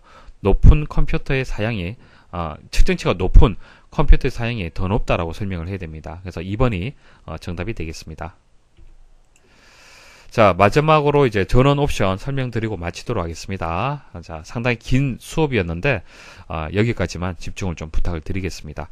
자, 제어판에서 전원 옵션이라는 게 있습니다. 자, 이것을 클릭을 하게 되면은 절전 기능 설정으로 전기 전략, 그리고 성능의 최대화, 뭐 전원과 성능의 균형 조정, 이런 것을 설정을 할 수 있습니다. 그래서 어떤 것을 할 수 있는지 그것만 여러분들 생각하시면 돼요. 자, 전원 옵션을 선택을 하겠습니다. 전원 옵션을 선택을 하면요, 뭐 왼쪽에 이런 기타 메뉴들이 나오고요. 균형 조정이라고 해서 권장사항이라고 나오죠. 자, 설정 변경 한번 눌러보겠습니다. 자, 눌러보시면은 디스플레이를 10분 후에 끄겠다, 뭐 이런 거 설정할 수 있고요. 컴퓨터의 절전 모드를 설정을 하겠다. 절전 모드란 것은 최소의 그 전기 공급을 받아서 유지를 하는 것을 얘기를 하는 겁니다. 자, 이것을 뭐 해당 없음 이렇게 선택할 수도 있고요. 자, 문제 보겠습니다. 문제는 쉽게 나옵니다. 전원 옵션에서 선택할 수 없는 항목은 한번 생각을 해보십시오. 전원하고 관련이 없는 것을 한번 찾아보십시오. 어떤 것이 되겠습니까? 자, 관리 도구가 되겠죠. 여기서 관리 도구. 관리 도구는 전원 옵션하고는 전혀 상관이 없습니다. 자, 이렇게 해서 제어판에 대한 설명을 마치도록 하겠습니다. 뭐 처음에 시작될 때 말씀을 드렸다시피 상당히 중요합니다. 내용들이 상당히 많이 출제가 되기 때문에 모르는 내용들은 여러분도 직접 한번 실행을 해서 결과를 한번 보실 필요가 있습니다.